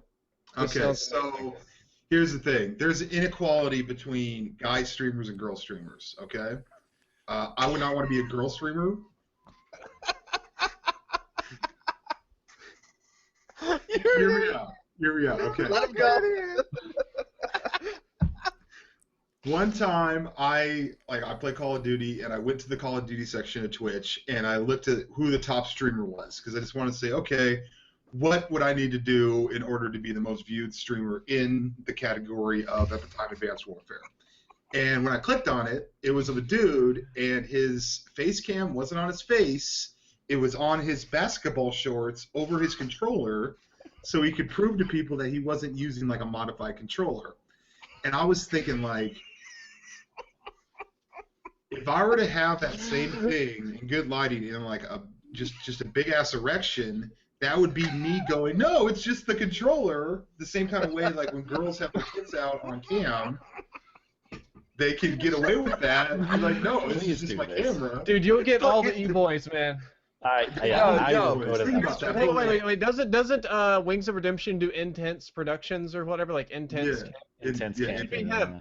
Intense, and he just like pitches a tent right there on stream if the angles work. I'm just saying, we could pull that same move. Like, people like, really, are you showing your fucking erection on stream? What the fuck, dude? I'm like, no, I'm showing you my controller. Get your mind out of the gutter. You know what I mean? Like, My eyes are up here. It would prove his point. All those It would absolutely future prove his male point. streamers are sponsored by Viagra and shit. Like, yeah. Guys, I'm going to pitch this video idea to you here. I had this idea because I see the same thing, right? Like, if you want to get popular on Twitch, you be a girl and you put your boobs on cam or whatever, the cam girl thing. Mm-hmm. I thought about one day just straight up cross-dressing, right? And, like, wearing a wig and everything and getting, like, some kind of crazy Victoria's Secret push-up bra shit and pretending to be a girl and just doing a Twitch stream like, hey, guys, oh, my God, I am not going to play this game unless I get $500 in donations right now. you could pull it off. Yeah. I don't know. Well, I wonder how that would I will go. say this. I have streamed in a French maid outfit. Unfortunately, I had to keep my t-shirt on because it would have shown my bare chest, and that is not allowed because no one wants to see pale, hairy chests. They want to see supple turtleneck chests. That's what they want to see. Turtleneck. I I disagree. don't think he was looking for turtleneck. Dude, it makes boobs look bigger. Artificially. I don't want that. I want the real shit. Show the Who was skin. that? Wait. Who was that girl? They had the Jugs cast. She had like these quadruple F Ridiculous. fake boobs, and they were like blowing up the side of the screen and stuff. I think she had to rename it or whatever. I saw that one day and I was like, what the?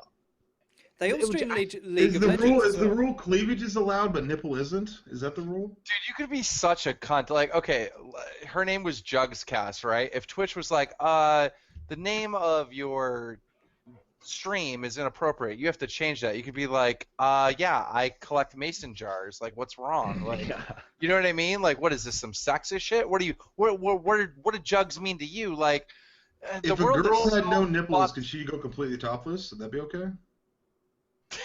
It's ridiculous. It's not ridiculous. Oh, no, What are on the, what are TV the they rules? No, on TV, the Man Show, way back in the day, they had this guy with breast implants, and since he didn't have nipples or whatever because of the implants, they didn't have to censor it. No shit, not even making that up. That was the rules. So if there's a girl with huge tits but no nipples, she can go topless on stream? Probably. It would be the most popular. It would have more views than Lyric, for fuck's sake. It would be really weird. It would be weird. Like, what I've always struggled to understand the appeal of those streams, like to really kind of. But then again, I'm not 15. And... Are you 13 years old and horny with no girlfriend? Well, no. I mean, sadly. Okay, I there you just, go. the 2 only out of thing 3 I ain't have- bad, the only though, thing I have an surely. issue with is I honestly think there are dudes out there that are watching it nonstop, just praying for the day when the chick's gonna just have a brain aneurysm and be just like, fuck it, start fingering herself on stream. Like, that's never gonna happen. So what are you No, waiting I don't for? understand the donations. That's what really confuses me. Like, okay, the guy that goes to one of these girls' streams who is only there because she's hot, and then decides, okay, I'm gonna donate $100. All right, like, what are you getting out of that? Like, But that's If I give her that's more the same money, thing. she Okay, will time out, me. Keem. Time out, Keem. People donate to you on stream. People donate to me on stream, and you're fine with that, though? no. They're donating to us because they find us entertaining, right? I see donations like a tip. Right. They different. find us entertaining. No. It is different, and I'll explain how. When you have that horny kid that's donating, he's thinking in his mind, she's going to know that I have money, I'm going to date her, I'm going to fuck her. Really? At least subconsciously, I think. Maybe subconsciously at some level. I can see children doing things like that with a lot of time on their hands, watching a lot of Twitch, and maybe not even realize that's what their motivations are. you have to be pretty fucking delusional if you think that somehow of the thousands of other men watching with you that you're gonna have a chance. It's just. But a lot of it's like attention. It's the same kind of concept if you go to a strip club and you give a girl money to dance for you. You know what I mean? Like, it's if you donate some money to one of these girl streamers, she's They'll gonna call out your say, name. "Oh, thank you, Blade, for donating this much money. That's awesome. I heart you. Oh, okay," and then move along. They're literally paying for that. It's the same kind of concept as charity. When you donate to a streamer, you're not necessarily just giving the streamer money. You want to be seen in the chat as the person that donates money. That's Yeah. why Let the me- name let me- follows It's, up. it's that validation. No. Because I've always wondered, it's like, do you guys know there's an endless amount of free porn on the internet, right? You don't have to pay this one chick if you want to see that kind of thing. You can go see a million others for free, but it's that element of validation. The ones that you can go watch for free aren't going to be like, oh, hey, thank you, mister who gave me $100. I appreciate that. You can't get that validation elsewhere. I guess that's the factor that It's also is missing. Yeah, I had this opinion that it's because a lot of these guys, right? You can go to Pornhub and whatever. There are other porn sites available. I'm not endorsing them. That like they need to know endorse that one, they by the way. know. Dude, you don't want a YouPorn sponsorship? Let's be honest. No, I wouldn't. But my point is that they know that they're probably never going to be able to fuck those women, right? Because they're watching Twitch, right? But there's a friendly, attractive person who seems to be into the same things that they're into. Think about like a 15-year-old kid who's like really into gaming at school. I don't think it's an unfair generalization to say, maybe it is now, but when I was younger, it's like normally not the most popular kids in school, normally not the ones with the prettiest girlfriends or any girlfriends at all. So they're not used to attractive women being nice to them. Right? That's a big part of it. I think it's the appeal of it is that there's a nice person who's really attractive that they get to hang out with. Like, and that's what I think drives it really, and I can kind of understand that. Here's another thing that I don't really comprehend, okay? When I was 15 to 18 or whatever, I didn't have expendable money. Now that I'm an adult, if I really wanted to, I could donate $100 to a streamer if I really wanted to.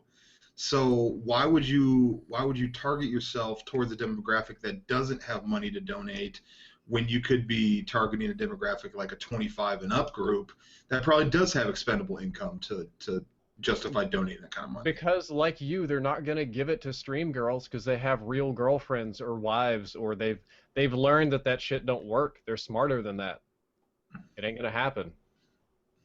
I need to know what percentage of man children watch those things. That's what I need to know. So they're your age bracket, but still deep inside are the kid that Eddie's talking I about. feel bad, like we're pooping on female gamers, and I know not all female gamers are like that, but on Twitch there are a ton of like just At least 20% of them, right? Just like the Muslims. They're radicalized. Yeah, they're radicalized female gamers. No, like I know what you mean. Like I get on Twitch, right, and I just like see like what's going on in like the COD section, and I'm like, who is XX Game Girl 69XX with all this pink shit on her screen, and the game is like tiny in the corner, like, and why are there so many people watching this crap?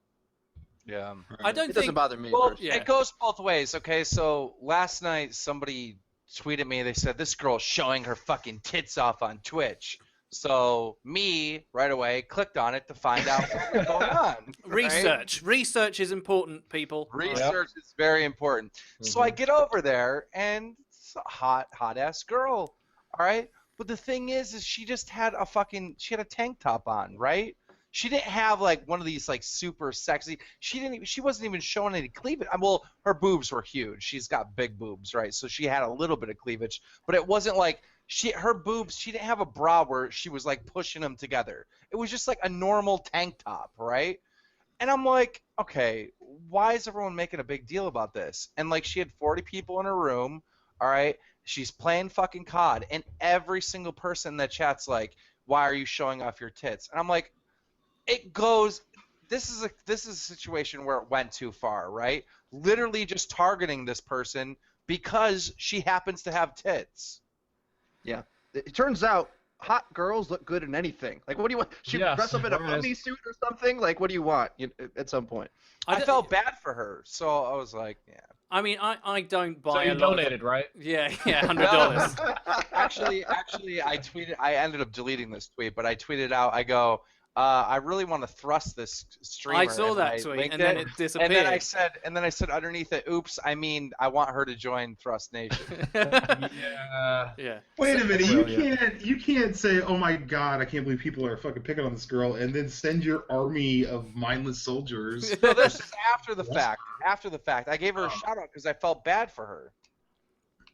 Dude. Okay.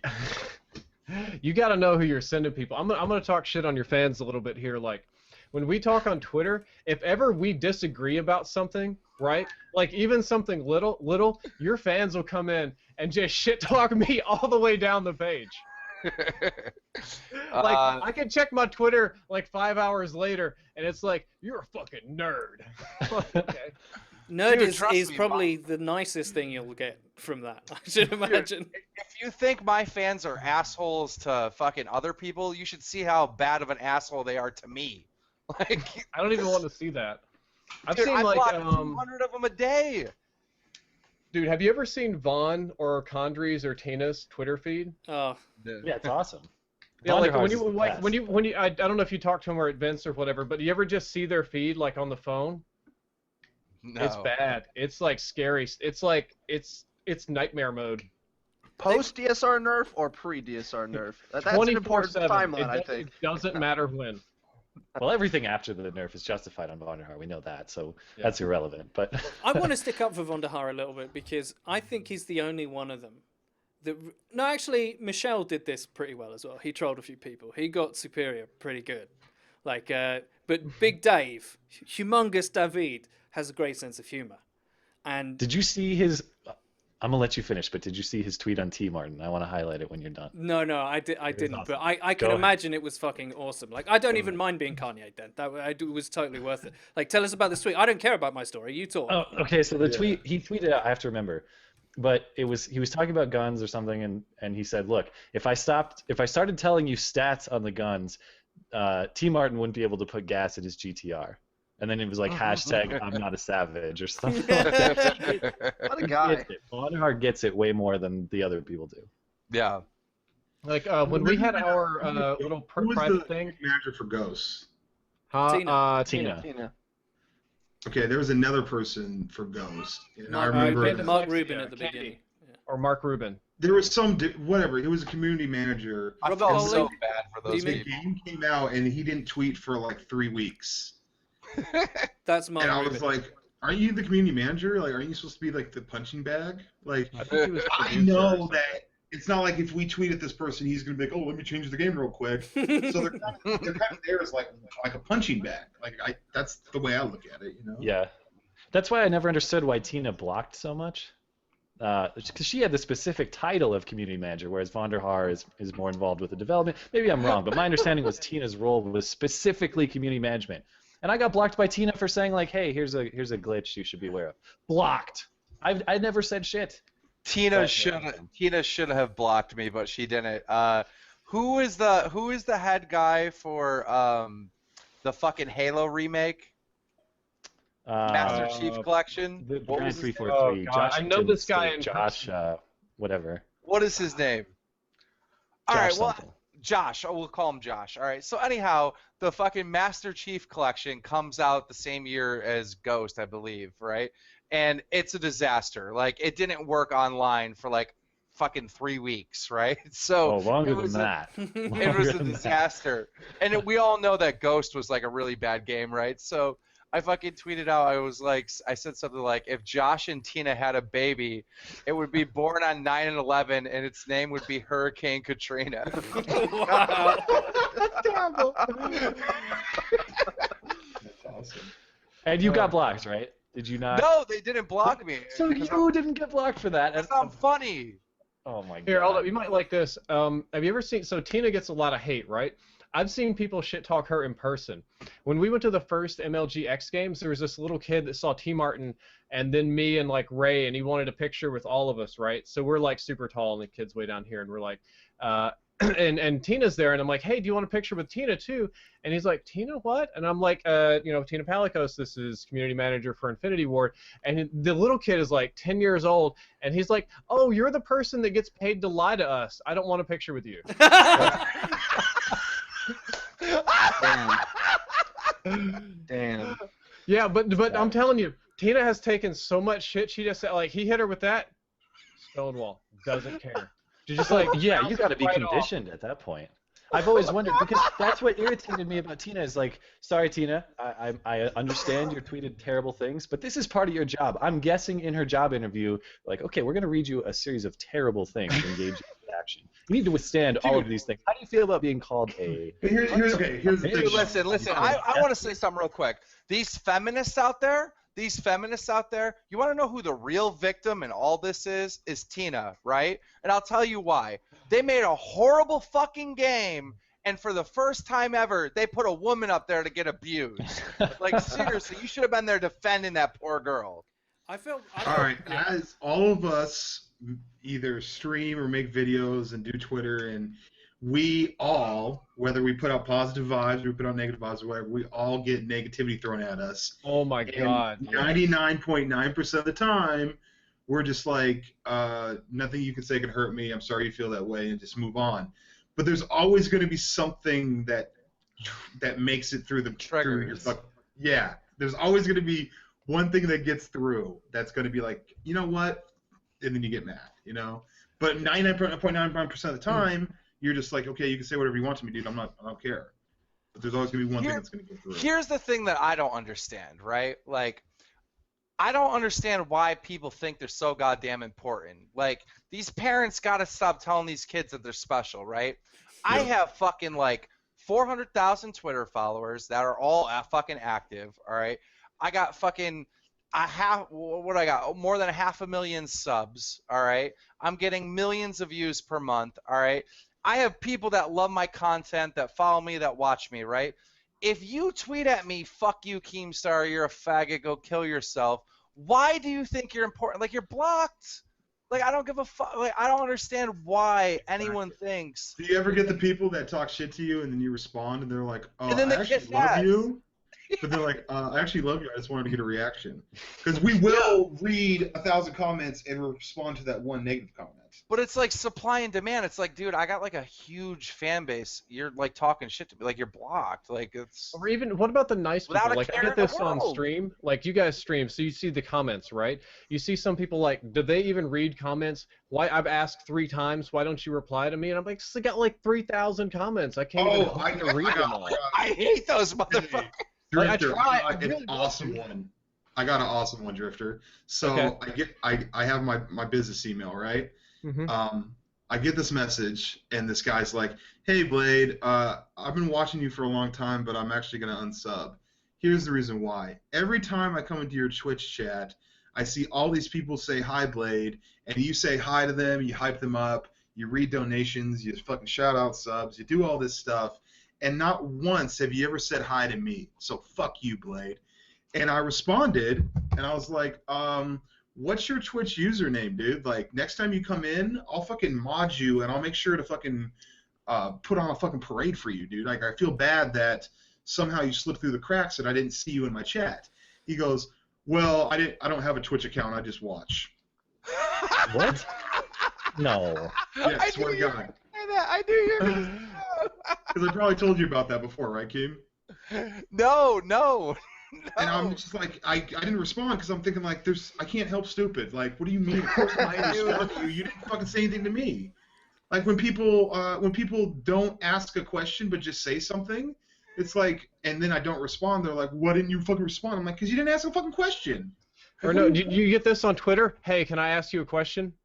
Oh yeah, fuck Dude, I that. hate that. Fuck that. Fuck those. When you do that to me, motherfucker, I am not answering your question no matter what it is. You could be like, hey, Keem, do you want this $1,000? I'm still not answering the question. Fuck off. So just a pro tip, right? Like, everybody here has a super busy Twitter feed. Yeah. And like, so I know it's a little different. I sound like such an elitist, like casual Twitter or whatever. Like, if anybody tweets you, you get a notification. If I did that, my phone would just be bzz, bzz, bzz, bzz, bzz, so it's all turned off. I don't get notifications or push. So like, if I see something, it's like, can I ask you a question? I'll be like, okay, sure. And then I'll get another 1,000 messages, and I couldn't find it if I wanted to, like, even if I tried. So if you guys ever want to ask questions of anybody on Twitter, YouTube, or streamer, or whatever, don't ask if you could ask the question. Just go ahead and type it. Your odds are infinitely better. Yeah. Since we're on Twitter pet peeves, I have one, and I do news, so you guys probably can't really relate to this stuff, but all right, so this is what will happen, right? Fucking Lizard Squad or some motherfucker, some fucking zit-faced kid or someone is DDoSing Xbox, right? So the services go offline. You know, so I'm tweeting out Xbox Live services went offline. Hashtag drama alert. Now, it never goes off for everyone. It's always like, 20% are offline, 40% offline. I have fucking thousands of kids tweeting at me, you're a fucking liar, you're a fraud, I'm on this shit right now. And it's like, okay, well, it's not down for everyone. Same thing happened today on Twitter, okay? So Twitter actually went down for 40 minutes today. 40 minutes. And it went down in parts of Sweden and shit, and then the east coast of the United States. I have the map where it went down, right? So when it finally came back up, I'm like, Twitter's back online. Dude, so many tweets, you're a liar, it never went offline. What are you talking about? The whole concept that it might not have went down for everyone is just lost to them. Well, yeah, everybody thinks within their own little world. We've established this. Doesn't matter the topic. This, it's about me and put it on else. Channel 7. So annoying. Here's what the thing about Twitter for me, and just general people who bring negativity or whatever. There's a dissonance for me where if someone's angry with me, it's because I've touched a nerve in a commentary, or I've said something, or I've made a joke that they kind of realize is either slight approaching true or not, and it angers them, and they come at me with passion rather than reason.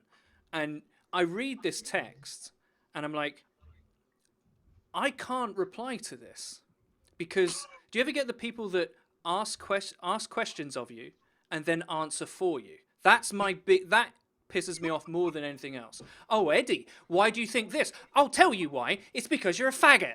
And I'm like, well, Yeah. I can't do anything with that, dude. I can't help you. I can't even. You want engagement? I can't do anything with that. You're giving me no room. The most annoying thing about being in the gaming community is someone will say some stupid ass shit to you, and you think this person's an idiot. This person's a complete moron. But really, it's like a fucking 12-year-old tweeting at you that doesn't know anything, right? Yeah. That's the worst thing, is that I wish I would treat people that tweet me dumb shit on Twitter so different if I seen their face, all right? Yeah. If it's a 20-year-old kid or 20-year-old guy who's talking shit to me, saying some dumb shit, I'm going to call him a dumb retard, right?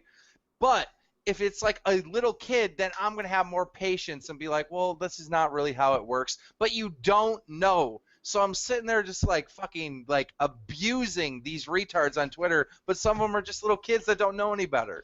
Okay, so you really do. You can be mean as hell to your fans on Twitter. About, no joke, at least once or twice a day, I'll open up my phone and just scroll through, and there's just some at reply or quote tweet of you just burning somebody, just savagely roasting their asses. I feel like it's a sport. Every day you wake up, it's all right, whose ass are we gonna burn today?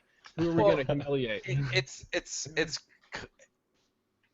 It's part of okay, so you upload a video every day to entertain your fans. For me, it's I have to roast a few people every day to entertain my followers. That's. I kind of wish so I'm viewed as the really, really good guy. So whenever I roast anybody or say anything, it's oh, you're being mean. It's so out of character, and but everybody, you just want to reach out and strangle them some days. But you've got this thing where it's Keemstar being nice. What is but it's more yeah, let's get more roast. Yeah, Keem, burn more people. Well, I don't like the whole. Okay, what I really don't like is I don't like the idea that Drift0r or a T Martin or someone in FaZe or someone big and popular has all of a sudden lost the right to respond to an idiot by roasting them. For some reason, the average person thinks that if you're a big YouTuber, you are not allowed to respond to shitty fucking tweets by roasting them back. They feel like you've lost the right. No, we fucking haven't, right? If I want to go down in the gutter to fucking punch you in the face, I'm going to do it. And then I'll climb back up on my ivory tower and say, ha ha, Like I can do that. It's a wonderful image. I can do that. Like the whole idea where I have to stay up in the tower is like great for my ego and everything, but I can jump down there in the fucking pit with you all I day. had some dude, he reported me for harassment to Twitter. He was like kind of like a COD hater channel. It was like during Ghost or something, and you know everything I do is evil, right? Early DLC or whatever.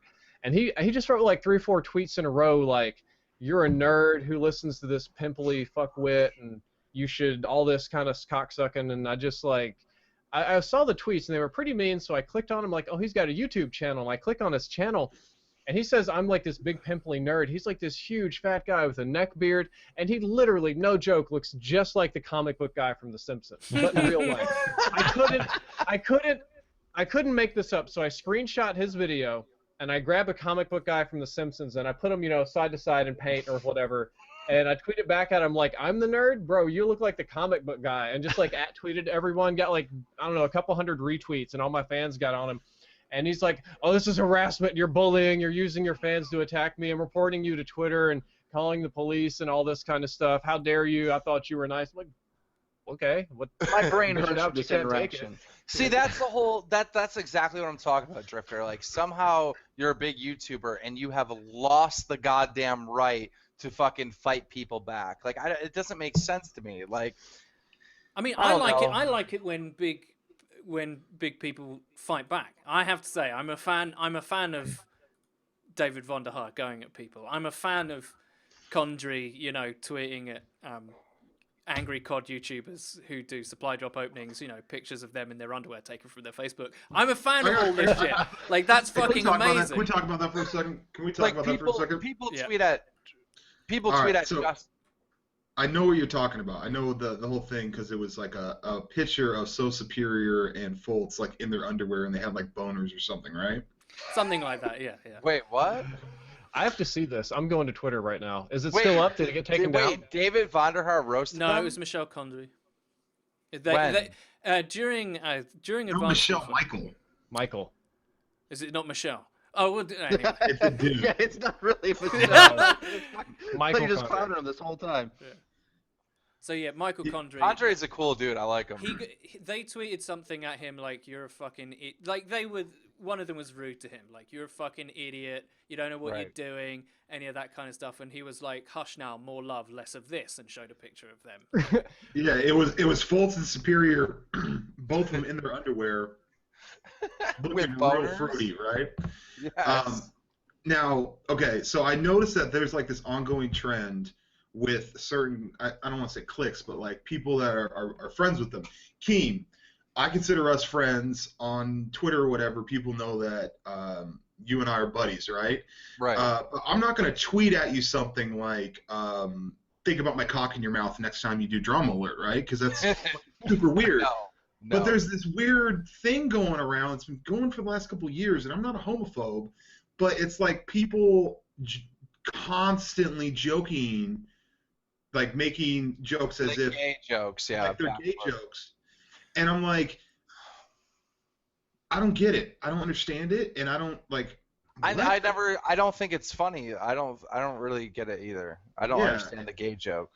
Like, and I don't get it at all. And I have this feeling like if you constantly make jokes like that, like alluding to the fact that you're a homo, like I have this feeling that you might be one. You know what I mean? Well, it's very juvenile for sure. Like if the punchline of your joke is so and so might be gay and there's no premise to back that up or any other context that expands upon it, you're either a child or you are an intellectual child. So that's I who feel you're bad dealing because with. I am guilty of exactly this. Like, Where the especially like, punchline is this person might yeah, be like gay. a couple of years ago with Cross, when we first started making videos together, they were like, "How did you know Cross?" And I was bored, and I was like, "Oh, we used to date back in the day, but he dumped me for Phase Rain or some dumb shit like that, right?" Yeah. And Cross just went with it, and people believed it for like a week or two. It was so weird. Well, that's kind of Well, I mean, self-deprecating. yeah, but right? that's a You're little including different. yourself?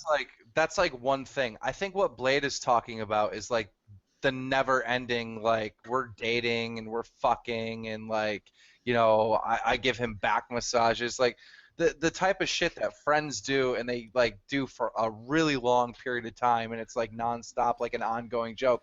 It's like, all right, we we get it. You're making fun of gay people, but are you gay for real? Like that? No, that's no. I have to step in here because me and Frito have done this for years. Like since the beginning of LagComp, we've made jokes that. Are you gay for real? The internet married? No. Like obviously not. Dude, it's okay if you say Look at your sweater and answer that question with a straight I'm face. European. All right, we're allowed to wear knitwear. Okay. Isn't there like a nude threshold that we can send back and forth and technically not be gay? I mean, like, is it like 10 or the silence in this call shows that which the dividing line of who finds this acceptable. Here's the thing, though. Here's the thing. I'm not gay at all. Okay, but if I was a gay dude, I think I'd be more offended. Not by the homophobes, but I'd be more offended by the straight dudes making a joke about being gay. Okay, well, when we do it, it's more so because people will call you guys whatever, and it's more like owning the joke that other people might make about you, I think. Yeah, At least that's with me. Yeah. I mean, it was like people used to say, "Oh, it's just like watching two guys agree all the time for 2 hours. They must be sucking gay." each other off for 2 hours. Yeah, so like, we just ran with it and made it a joke. But I mean, maybe we're, such fucking privileged white people, we're appropriating gay culture now. Maybe we need to be chastised for that as well. Yeah, in the chat, I agree completely. Tasteful nudes can be shared. I agree. When I do it, it's an art form. It's not a big comedy skit. I don't... When people do that, it's faking gay. Well, like Hutch had this whole big thing a couple years ago where he was trying to like get this concept going. He straight up and down was like saying, "Gay sex doesn't make you gay." And when I saw that, I was like, "What?" I mean, yeah, I'm pretty sure he's just... Did I miss something here? Well, if you got raped in the ass, you might not have liked it. No, it at least makes you bi. Oh, wait, I remember this. Wasn't Hutch saying, like, okay, if you're getting fucked in the ass, you're not gay. You're only gay if you're the giver or something? Like, he was trying to make some analogy that, like, one party of the gay sex isn't gay, right? Well, the physical act is separate from the desire, right? We can understand that. So, like, you could force yourself to do something that you don't necessarily find appealing, no matter what it is, like eating broccoli or something, and it's the same kind of concept. I think that's what he's saying. Like, I was a little drunk, and maybe this guy at a party tried it. I have never eaten broccoli when I was hammered. So. Like, there's got to be some kind of, like, human attraction has some sort of subconscious component that you can't exactly control. Like if you like butts, that's your thing. You can't just suddenly swap over and be like, I like boobs now. It doesn't just like, you just know like, I think I'm going to change all of my desires to homosexual for just a little bit. Like, that doesn't happen. And like you said, like, it's Gay Pride Day. Fuck it, I'll celebrate. I just wanted to fit in Rome. Don't want to be a bad guest at the orgy, so. Yeah, I think Hutch was... I'm not gay, I'm just polite. Yeah. I mean, think about how much more awkward this would be if we were all in a room, right? And talking about this, and then one of us just starts slowly undressing. Like, this is the thing we do nowadays. Blade, like, it's 2015. You don't get naked in front of guys? What's wrong with you? Homophobe? Yeah, right? Yeah. You don't suck dick. Mistletoe at Christmas, butt sex at Gay Pride Day. Well, what You know what? I actually think it's actually like... I saw this on Twitter. I think like Menelist or whatever is talking about this, that it's National like Be Proud to Be a Dude Day. What? Okay. Do we need a day? Dude, they need to stop adding fucking days. Like, one day is National Pizza Day. I'm like, not in my world. It's like pizza one day a week. Like, It's Tuesday, not National Pizza Day. Oh, man. they need to stop with these fucking day. Every day it's some fucking day. Like, it's... Dude, your so chat is stupid. brutal. Somebody changed their name to Drift0r the Shill and says Drift0r taking it up the ass on the regular. Oh my god. Yeah, unfortunately. Okay, Whenever so here's people- the... I'm whenever gonna people come out make in these defense of gay accounts- people. Whenever Why does people it make matter? those kind of accounts, I always laugh because I just imagine them in the room making a new email account, doing the CAPTCHA, whatever, all that shit you got to do, just for this one moment so they can type in the chat and be banned like 2 seconds Yeah. later. It was a good moment. They Drift0r are, reacts. but you are, no. those kind of people are slaves, man. Those kind of people who are like, I hate this guy so much, I'm going to follow him in, I'm going to create an account, I'm going to comment this. You are a slave. I'm sorry. Yeah, like, but Can I tell you right back like 40 runs your times. life. Can I He tell you runs one your of the life. most You're a slave. Can I tell you one of the most long-winded trolls that people will do every once in a while? I have song requests in my chat, right? And the way it works is you do like exclamation point song request and then the YouTube link to a song you want to hear during the stream, right? This is what people will do. They will take a song, a popular song that won't get skipped. They will download it, put it in their video editing software, title it, and in the middle of it, they'll put like super loud sexual moaning or like some racist shit or whatever, but in the middle of it. So the song will come on during the stream, and we're like, oh, this is a cool song. Continue playing, not thinking anything of it. Then all of a sudden, there will be like some super racist shit or some sexual moaning or whatever. And I'm like, okay, skip. But I'm thinking like, you downloaded, edited, uploaded, song requested, and waited through all the other songs just for us to go, oh, that was weird, and skip. Like, that doesn't seem like that's a good enough return for the much effort you put into it. Dude, Blade, you don't understand. These kids are willing to risk 10 years in prison just to see a police officer walk in your room. Right? They don't give a fuck. Like, I had a dude on DayZ come into my server with hacks, right? And I know this is DayZ, so it happens all the time.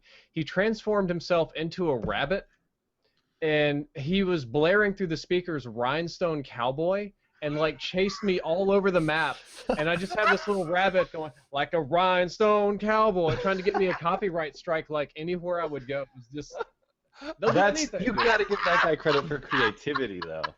There are some levels at which I'll be like, well played. You know, there are some trolls that are kind of amusing, but like, I'm thinking of like Bugs Bunny and Elmer Fudd. Here's Drift0r running around with his fucking gun with this annoying fucking rabbit talking shit to him, following him around. No, for like 10 minutes, I had no idea what was going on. I didn't even know there were like rabbits in that game, right? And then I noticed this little thing hopping around. It has the little speaker above its head. I'm like, you son of a bitch! You've been following me this whole time. Oh, by the way, there's some drama in the fucking DayZ community. Jesus Christ. Do you guys know Did about the game come out yet or something? All right, so Bryant Hicks is like the lead developer of DayZ. Oh, is he the one that was on the PC panel at E3? And he was like, you know what's great?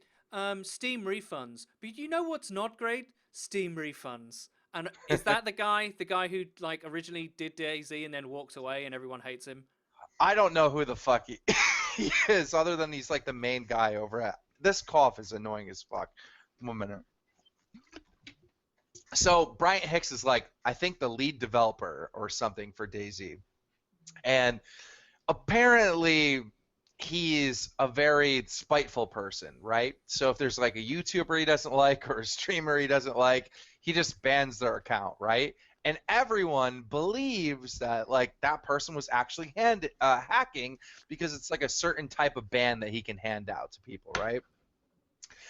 Well, there's this one YouTuber that he doesn't like, so he just fucking bans them, right? So now everyone thinks that YouTuber's a hacker, and he's like trying to convince everyone that like this Bryant Hicks dude is a bad guy. Because think about it, if you get banned on DayZ, you don't just get fucked over for DayZ, you get fucked over on Arma, right? You get fucked over on like all this other stuff. So it's like hundreds of dollars that you're out. And not only that, this guy's a YouTuber, and now his reputation's hurt because people think he's a hacker. Well, so this dude trying to get revenge on the Bryant Hawks, his name's Bryant Hicks, right? Trying to get revenge on him, wants me to run a drama alert and expose this dude. I'm like, I need some proof, I need some data, right? So he gets the ex-girlfriend involved, all right? Now, the ex-girlfriend is also a streamer who used to date Bryant Hicks, right? Apparently, Bryant Hicks brought her to the United States, and she was here on a visa, and he was like abused her, physically abused her, mentally abused her. She had like a flight to leave and to go home, and he canceled her flight, so she stayed past her visa. So now she's like kicked out of the United States. Really fucked with this girl bad, and this girl's telling me this story in the Skype call, right? And I'm like, well, if you want to come public and tell your story, you can come on Drama. She's like, no, I want it all to be private. Well, just rip. No, listen to me. So much for that. This is why I'm saying it publicly, all right? A couple days ago, the same story that was told to me was leaked on YouTube, all right? And I wasn't in the call at all, but there was another person in the call that they were talking about all this stuff, right, that was never supposed to go public, and some dude recorded it and put it up online. So there is a shitstorm in the DayZ community right now, and a lot of people are pissed off at Hicks, and they want him like gone away from DayZ, and a lot of people are pissed off at these YouTubers because I think the YouTubers were talking to a hacker because they wanted to get Hicks actually hacked. Like, it's crazy. There's all kinds of drama going on in that community right now. Does anybody else ever just like stop and think for a moment? Like, I'm a little older, and I'm like, this is over games, man. This is retarded.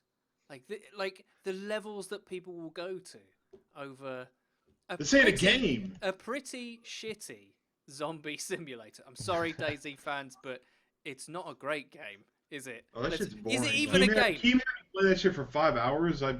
That's a cure for insomnia. Yeah, exactly. Like, no one else get that. No one else like the. How... Oh, this is life to them. You know what I mean? If you're a DayZ streamer, that's your life. This is you going to work every day. Yeah, no, that it screws up your life. It would be like if I just got banned from COD forever, that would be bad. Yeah, It would be rough. The games are facilitators, right? That's how people meet and interact. It's less about the games and more about the interaction with everybody that the games make possible. You do know that if I were to piss off Vonderhaar enough, that there's a possibility that he could just be like, well, I guess you can't stream or make videos on my game. Fuck you. Yep. Like, technically, he could do that. Yes, they can. They've never done that to anybody that I'm aware of, but that is within the realm of their power. Yes. So I don't know why all these YouTubers talk crazy to Vonderhaar, because it's like, no, dude, he could easily just be like, okay, well, don't play my game and upload to YouTube then, buddy. Do you not think that would be terrible PR for them? Yes, it would. It would be terrible PR. That's why it doesn't happen. Yeah. I wonder how close he's got. I wonder how close Big Dave's sitting on his throne, like in the Treyarch offices with all Does the Dave monitors not sit of on a every throne? COD player around the world. He's like, that's the guy. Well, There's a you know big red what? button in front of him. That did happen with Josh Olin. I told you this about told this to Keem one time, but Yeah. there's the guy that I didn't copy him, but I got the kind of concept idea from him. His name's ONLYUSEknife. Shut up. And that's what I started my YouTube, amongst other things, was because of this guy. He was a knife only guy. I decided to do the same thing. You said, fuck that shit. I'm going to have an original name. I'm going to call myself ONLYUSEmeBLADE. Anyway, so this dude, when Black Ops 1 came out, was playing Black Ops 1, WMD, and JD 2020 Josh Olin was in the game. Well, Josh Olin is camping on like some perch with motion sensors and like Galil, and ONLYUSEknife fucking tomahawks him from hella far away. So naturally, he uploads this video to YouTube, like, I ran into Josh Olin, and he was camping, and I tomahawked him, haha. Like, that's the video, right? JD 2020.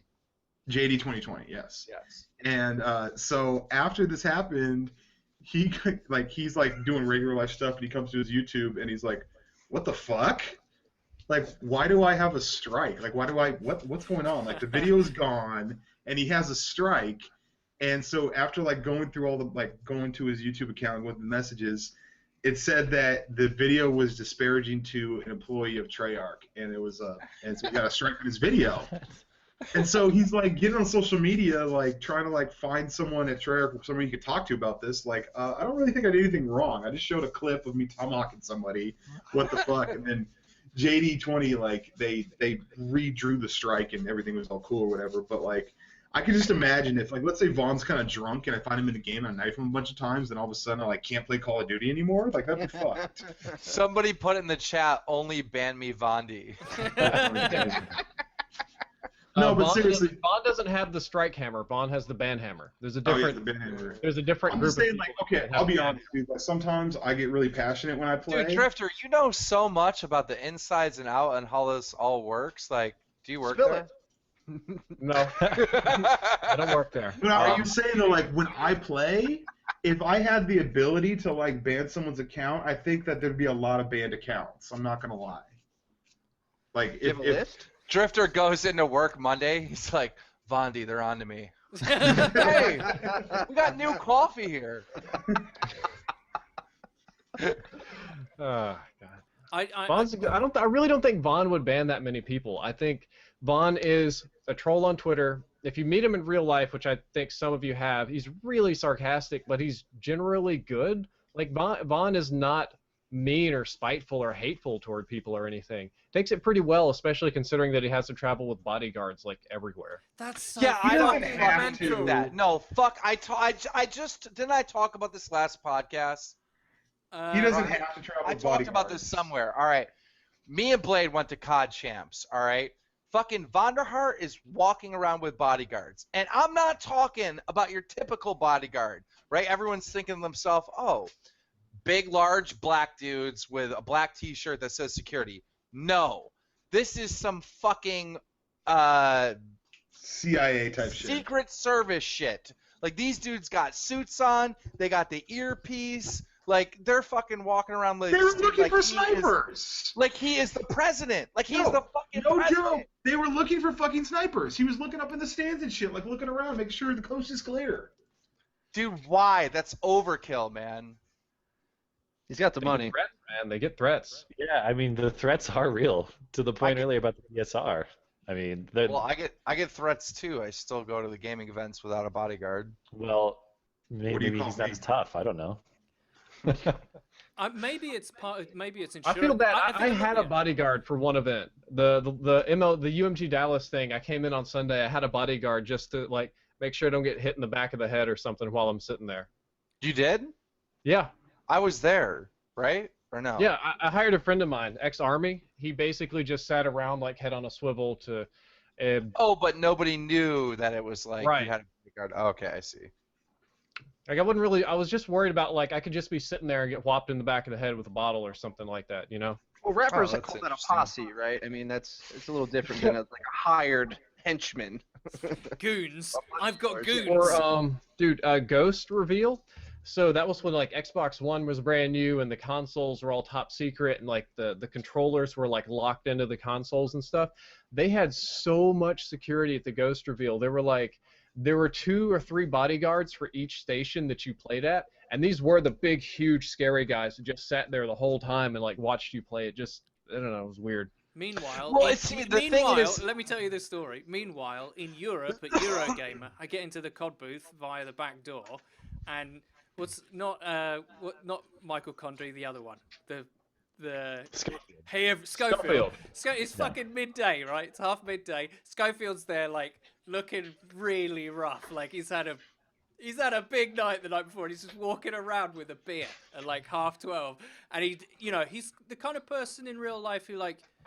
He looks pretty pissed off. I don't think anybody's going to go up to him and give him shit. Like, he certainly didn't have a bodyguard. He was already drinking. And he had the red face and everything. He was like, don't fuck with me, man. Don't fuck with me. This is my own booth.